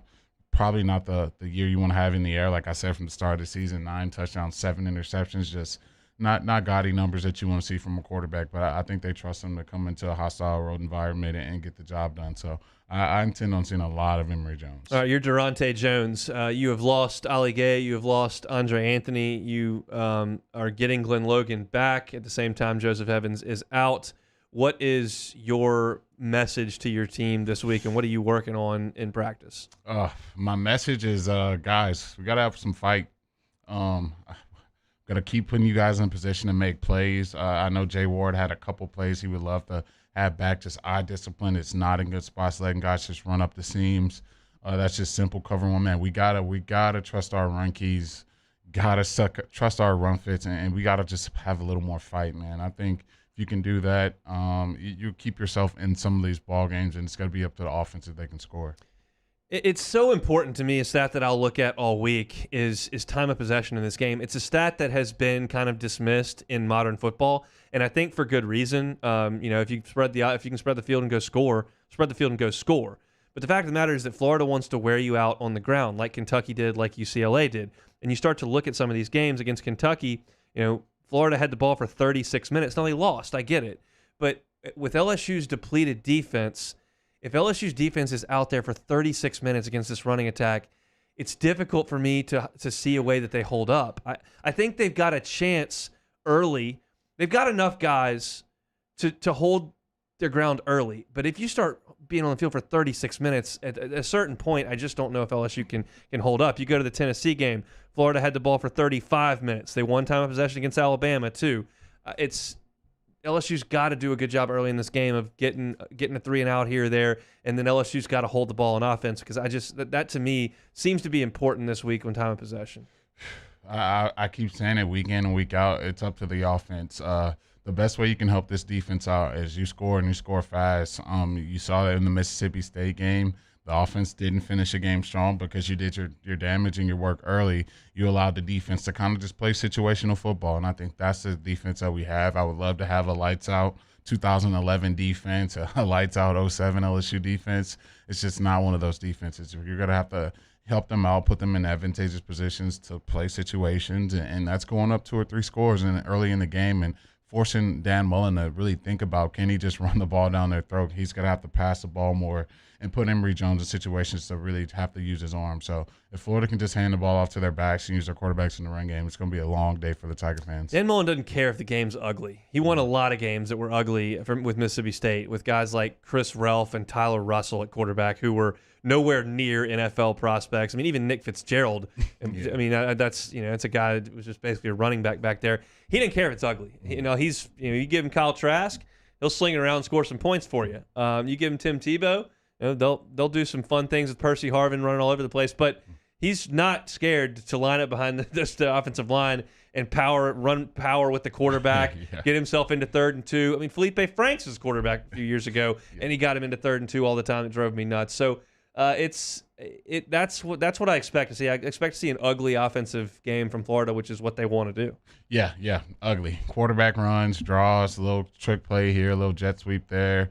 Just long drives to keep your defense out there, wear you down, so when the second half rolls around, we can just run our stuff and keep your offense off the field, dominate the time of possession, dominate you, make you feel regret coming out here and playing against us. And that's what teams are going to try to do. They're going to try to set our will and be extremely physical with us. And, man, I just hate that teams are having that much success just pushing us around. It's just tough to watch. It sure is. Bayou Ford Chat not predicting great things coming up on Saturday. That's probably to be expected. If you want to interact, you can jump into Bayou Ford Chat. If you'd like to talk to us on the phone, you can do that tonight. We'll be on from 8 to 10 on the Tiger Zone over on Eagle 98.1, Ed Ogeron's call-in show from TJ Ribbs. We'll be on from 7 to 8. Chris Blair will be hosting that, and then they'll throw it to us, and we'll be here on Eagle from 8 to 10, taking your phone calls for 2 hours. 499-9898 is the number in the 225 area code. Looking forward to chatting with some people. Come hang out with us this evening. We'll be on the 104.5 ESPN YouTube channel as well, but terrestrially on 98.1 FM. We'll take a time out, come back with more. It's Hunt and Hill, 104.5 ESPN, Baton Rouge. Hunt Palmer, Jeremy Hill, Hunt and Hill.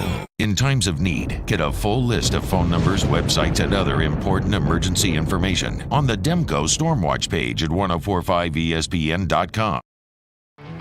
There it is, the extra mile, on the border of expected and extraordinary, for those willing to go further, like vans customized for work or play, with safety and tech to keep you connected. Supported by a 5-star sales, service, and finance team. And backed by the 1-star you know. So go the extra mile. It's never crowded, because so few have what it takes to go there. Mercedes-Benz Vans. Crime has serious consequences, but anyone can make a mistake. If you find yourself in trouble with the law, know that you have rights, and it's okay to demand them. The law offices of O.C. Brown are here to protect you and your rights. Felony or misdemeanor, DUI or drug charge. No matter what crime you're accused of, you still have rights. Let the law offices of O.C. Brown uphold them. Call 225-343-1111. Your law firm for a lifetime. I've been doing business with Luba for 25 years. They're dependable, trustworthy. It's just the attention to detail with our clients. Our folks have years and years of experience. They're highly trained professionals, but many companies have that asset. What I'd like to think makes Luba a bit different is that we use those talents in a way that truly is dedicated to serving the needs of the folks who depend on us.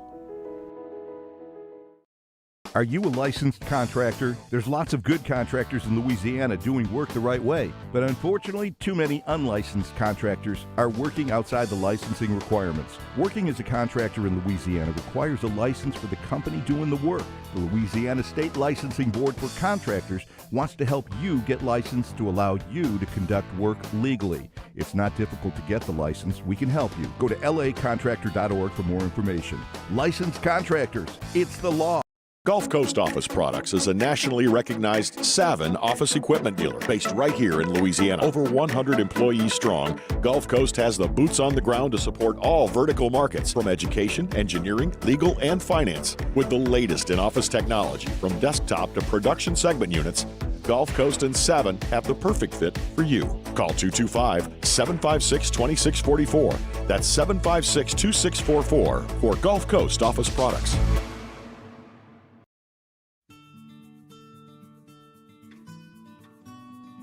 This is a house call. This is a follow-up appointment. This is a diabetes checkup. This isn't just more convenient care, it's more advanced care. This is innovating healthcare at Louisiana's #1 hospital, Auctioner. ServiceMaster Elite create clean, disinfected work environments. As a local business, we take pride in serving the New Orleans and Baton Rouge areas. Our cleaning protocols follow CDC and OSHA standards for healthcare settings, offices, senior living, restaurants, and industrial plants.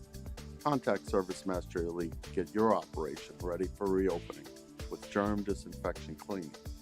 ServiceMaster Elite, the trusted choice in professional cleaning since 1996. It's no secret, the best oysters in Baton Rouge are at Jolie Pearl Oyster Bar. Enjoy mouth-watering South Louisiana flavor and oysters from all over the country. And don't forget our nightly drink specials.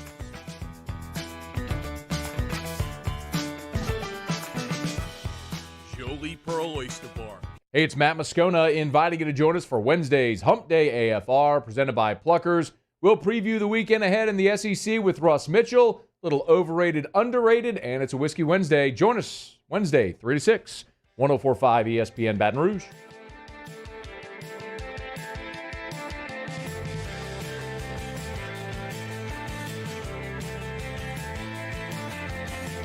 Hunt and Hill, 104.5 ESPN Baton Rouge.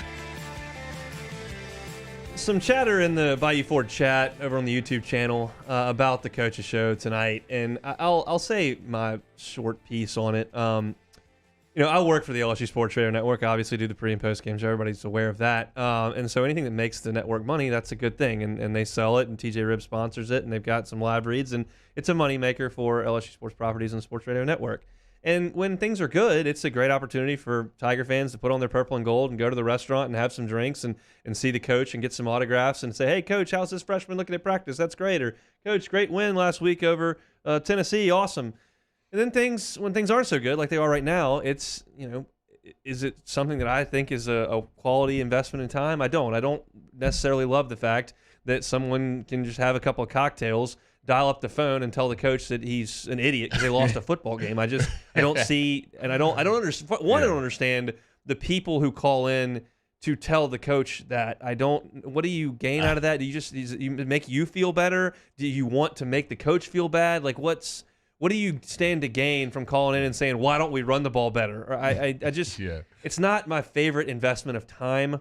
And then obviously things happen like they did last week, and that's an unfortunate circumstance, but it's, again, I think call us and yell at us. We'll have fun with it. Yeah. Just leave the coach and Chris alone. Let them get on with their life and let coach go back to the office and watch some film. Yeah, it's actual direct access right to the head guy. You can get whatever's on sorrow in your heart. You can get it out and put it all out there on the table. It's just a interesting dynamic, but like I always say, winning cures all. When you're winning, it doesn't matter what they're saying on that phone.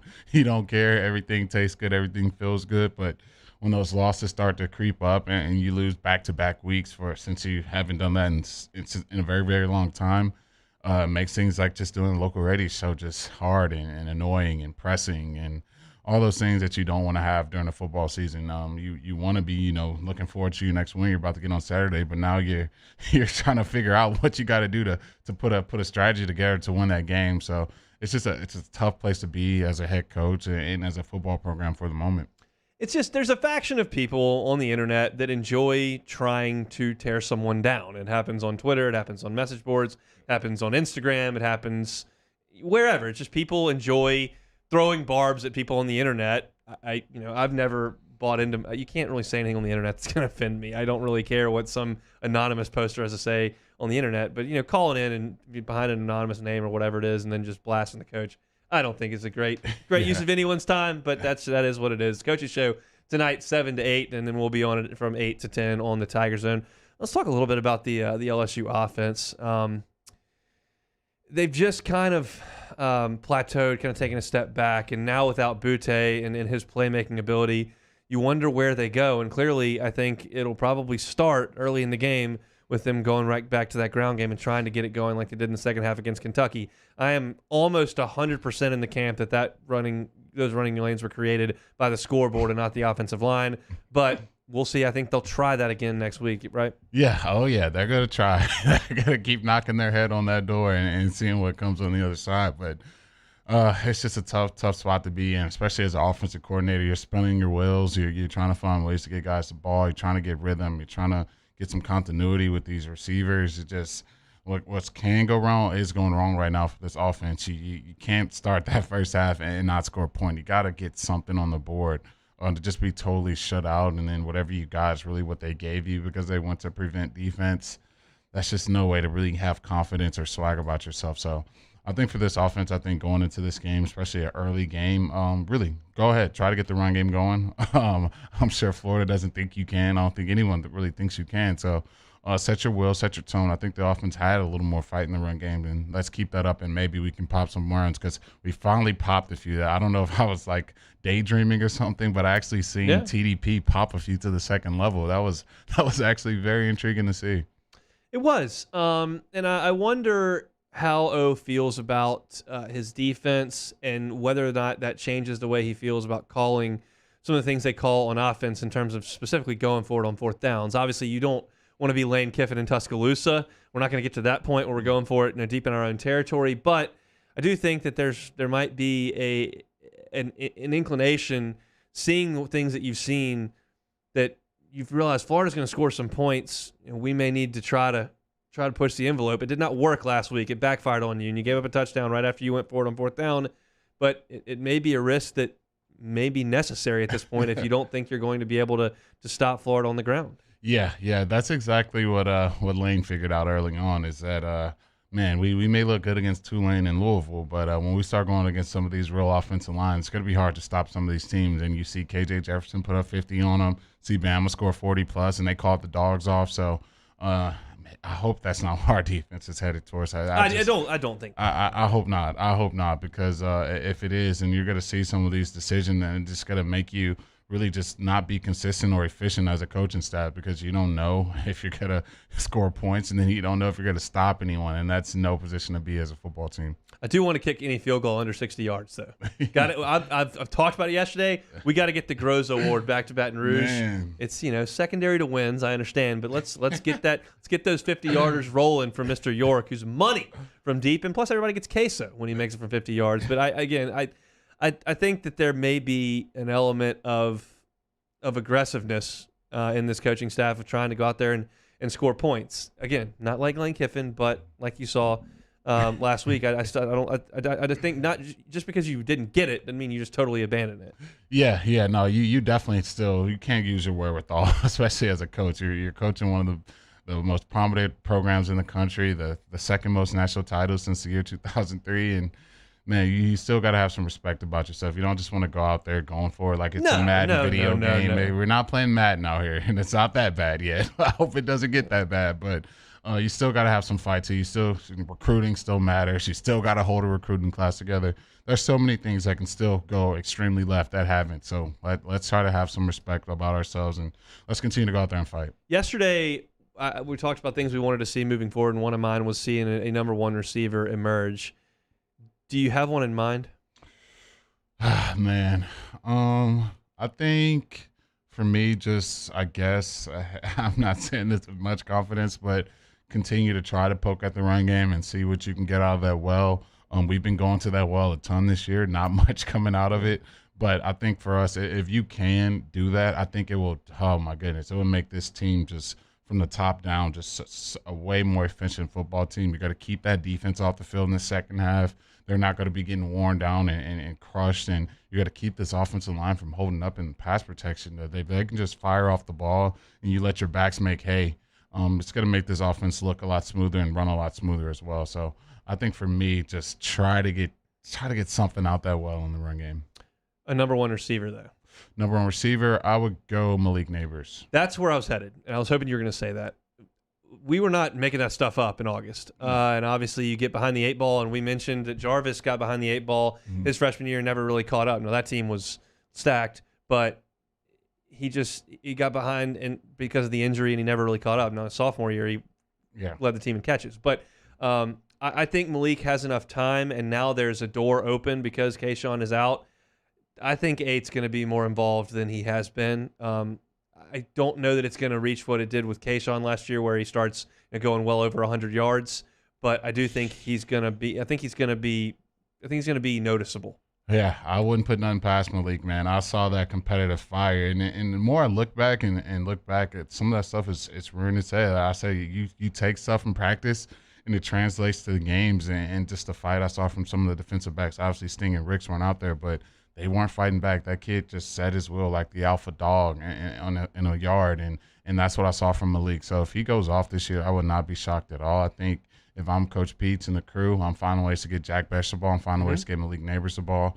And I keep saying that I know we did the one flat pass on fourth down that we dropped, but we got to start finding these backs out the backfield, especially when we're blitzing guys from the second level.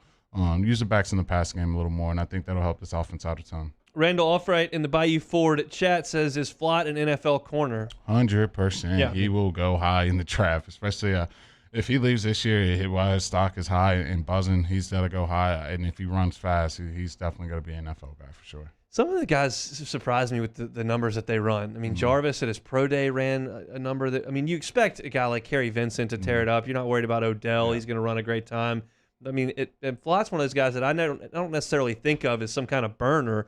Patrick Peterson, Morris Claiborne, but I'm sure he'll run a really good time. Yeah, he'll run fast. He'll run fast. You don't start in the SEC running 4.6 and 4.7 40s. I'd be shocked if it's anything over a 4.5. So yeah, he can run and he's athletic and he's really coming to his prime. So I'm sure those NFL teams are licking their chops. I'm chatting with Corey Raymond this evening after practice is over for my pregame show interview that we run every week on the pregame show, and I'll pick Corey's brain on that a little bit today, and hopefully we can talk about it a little bit tomorrow. Obviously, Corey's got his hands full with his 2 starting corners out for the rest of the season, but he's still got some guys that he recruited that he thinks a lot of, and Flott certainly one of them is going to have to play well, and it would certainly make things a little bit easier on Saturday if some of those guys could come to the forefront and get their hands on the ball and send it back the other way. LSU hadn't been doing enough of that on the defensive side of the football. We'll take one more final timeout, come back and close up a Wednesday edition of Hunt and Hill. This is Hunt and Hill on 104.5 ESPN Baton Rouge. Our listeners fire off their opinions on the jimsfirearms.net hotline at 499-1045. Keep listening for your next chance to shoot us your thoughts with the jimsfirearms.net hotline on 104.5 ESPN Baton Rouge. Our topic today is about savings. What is savings? Hancock Whitney isn't just a bank for our clients. We're investing in our hometowns, making life better for everyone. So keep dreaming. We've got your back. If you're in an accident, a car accident, a slip and fall where you're injured, you need to call an attorney.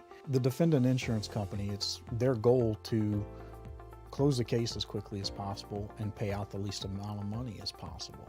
That's why it's important to call an attorney and call the law office of O.C. Brown. At the law office of O.C. Brown, we're a family-owned firm. We want to be your law firm for a lifetime. Starting in 1974, Central Plumbing has served Baton Rouge and surrounding areas for all of their plumbing needs. Through these tough and trying times, we want you to remember that the Payne family is here to continue to support and serve you. As a multi-generational business, there is no job that is too big or too small. Residential, commercial, industrial, hospitality, we're here for anything you need. 24/7, 365. Give us a call, 225-925-8552. This isn't just another day. It's so much more. Kelly's life was put on hold when her auctioneer primary care doctor discovered a rare blood disorder. Her doctor connected her to an auctioneer care team of cancer, heart, and kidney specialists. With multiple primary care locations around Baton Rouge, same-day appointments, and online scheduling, we're relentless about keeping you healthy. Auctioneer Baton Rouge, innovating healthcare for Kelly. Eli's always been into grilling. It took us a while to see it, but the signs were there. What are you doing, Eli? I knew grilling was my thing. I have been talking about it throughout my career. Happy with the results? I am. Got the new grill from barbecueguys.com. It performed great. My advice, as I always told my boys, do more of what you're born to do. Barbecue Guys, for those who were born to grill. You want cheese on your burger, Pops? I'll take a little cheese.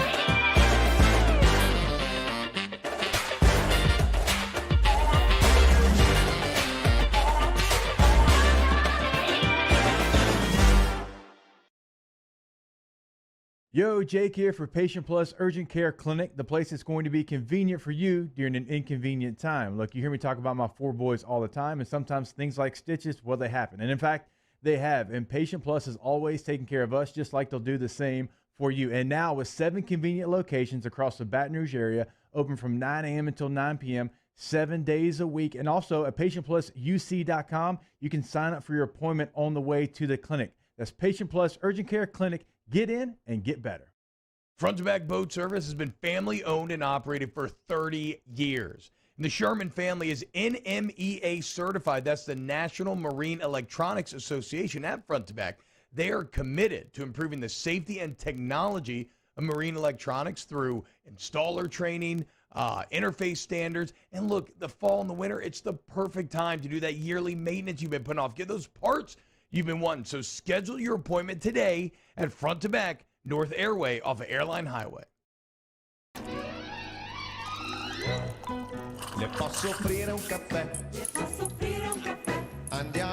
It's week 7 in the prep football season, and we get you started Friday night with Louisiana Prep Preview presented by Brock, the Baton Rouge Orthopedic Clinic. And then starting at 10 o'clock, it's a full 2 hours of the Lake Urgent Care Lake After Hours Louisiana Prep Scoreboard Show on YouTube, CST, and 104.5 ESPN Baton Rouge.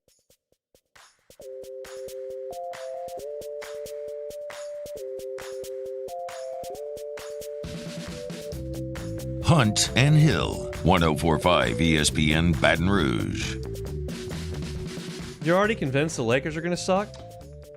It's not looking good, man. I know Preseason. I don't care what it is. We look bad. We can't even pass the ball from one side of the court to the other without turning it over. Didn't the Pelicans win like 100 preseason games in a row? They don't make the playoffs. No. You can't poo-poo success. Like, you can poo-poo success. You can't poo-poo if you're not doing anything right. We can't do anything right. It's just bad, man. I just don't think we're gonna mesh together. I think this is 3 players that you couldn't pick that are worse to play together. So I don't think it's going to go good, man. Teams are just going to clog the paint, force us to shoot perimeter shots, and tip their cap. But I just don't see it. I don't see it. All right, let's do some take it or leave it. Kirk Ferentz says the Iowa fan base smelled a rat as they booed injured Penn State players in their 23-20 win. Are you taking or leaving the Nittany Lions faking injuries? I'll take it. I've seen that time and time again, especially on the college level. Teams get that momentum, they get that tempo rolling. The guys just start laying on the ground and rolling, and waiting for the coach to get a play in. You ever seen anybody coach that before? I'm not saying any names. I've seen it done before. I've seen it done before. Mm-hmm. You come back in and play later. I've seen it done, so I'll definitely take that for sure. All right. Okay. Houston Astros finished off the Chicago White Sox to reach their 5th straight ALCS. Are you taking or leaving the Stros as the best team to win it all? I'll leave that. Now that the Dodgers are 1 game away from beating the Giants, that feels pretty good. The Braves have kept it together with duct tape. Obviously, losing Acuna the way they did, losing Soroka, and they should not be in this situation, but they are. I was thrilled to see them bounce the Brewers. Sorry, Luke Johnson, who joined us yesterday. No baseball for you this weekend, but nobody else really up there in Milwaukee cares because they're on to the Packers. But I think the Dodgers are the best team. The Astros are great, though, and the fact that they've been to 5 straight ALCS is really a testament to how good it is. I've seen the Cubs create this unbelievable young nucleus and get to back-to-back league championship series, and then it went to 3 straight, and then it kind of went away, and they weren't able to sustain it. For the Astros to do what they have done has been really impressive, with Verlander and then moving around. Now McCullers is their guy. It's been really impressive, but I still think the Dodgers are probably the best team. Kyle Bonagura of ESPN.com predicts Oklahoma, Georgia, Cincinnati, and Iowa in the college football playoff. Taking or leaving those 4? I'll leave that. I just don't know how good I feel about Iowa and Cincinnati. I think Iowa has a tough schedule. They still got to go win the Big Ten championship. That so much can go wrong. And then Cincinnati, I think they'll put a 1-loss team. They'll put a 1-loss Bama, a 1-loss Ohio State. They'll put one of these 1-loss teams over a Cincinnati that's undefeated. We've seen them do this before. So I like it right now if it was a weekly power ranking college football player. But if I had to predict for the season, I don't like that one. Iowa doesn't play another ranked team. Their road games are at Wisconsin, Northwestern, and Nebraska. The issue would be getting to the championship game and running into Ohio State, which would, Michigan we think is pretty good as well.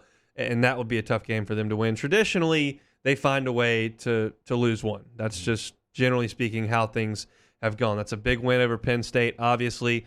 And you beat Iowa State, who's not become the team that a lot of people thought they were going to be after a strong finish last year. So I think there's a reasonable chance that Iowa it will run the table and get to the Big Ten championship game. I don't think they will win all of them. I would go under 50% that they win out into the playoff. And then I think Cincinnati probably will win out. They just don't play anyone.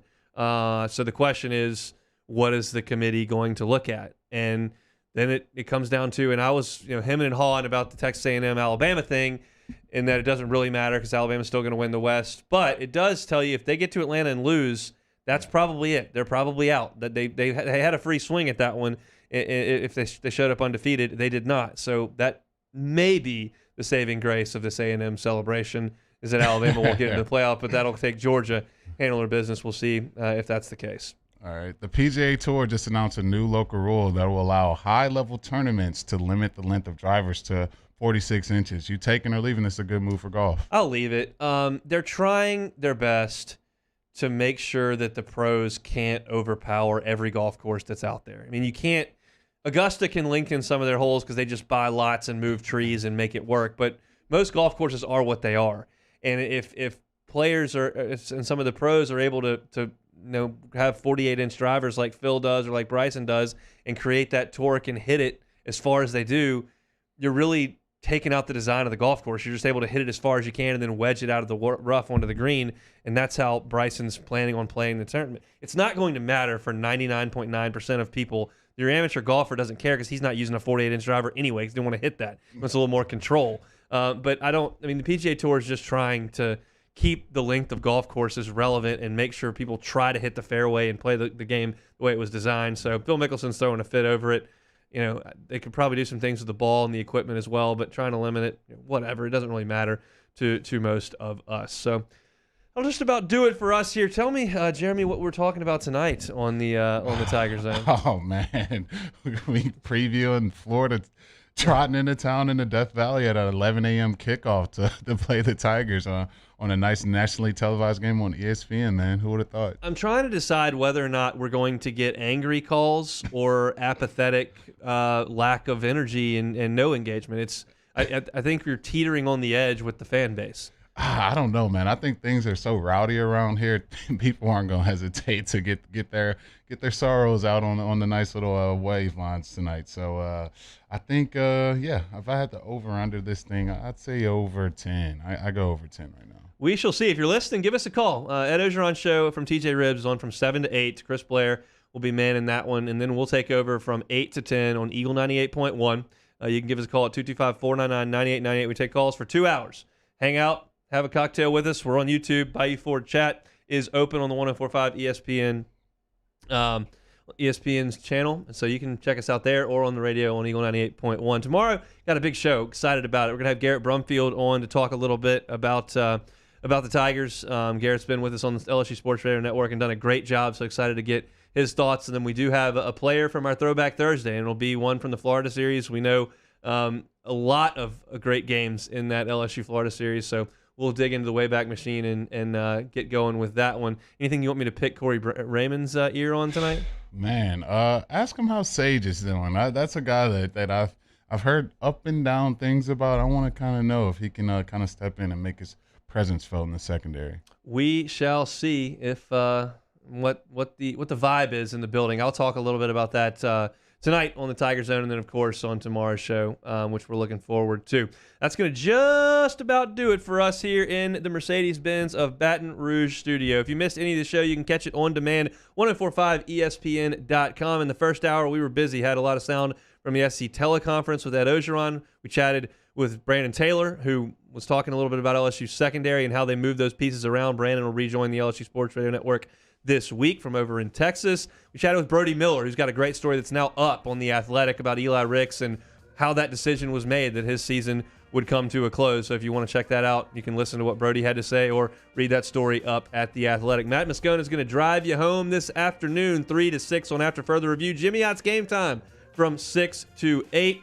The boys coming in next with your early line. That is, of course, Mario and Musso. Thanks so much to Casey Gaines and Taylor Sharp for their work on the ones and twos. I am Hunt Palmer. We'll see you tonight.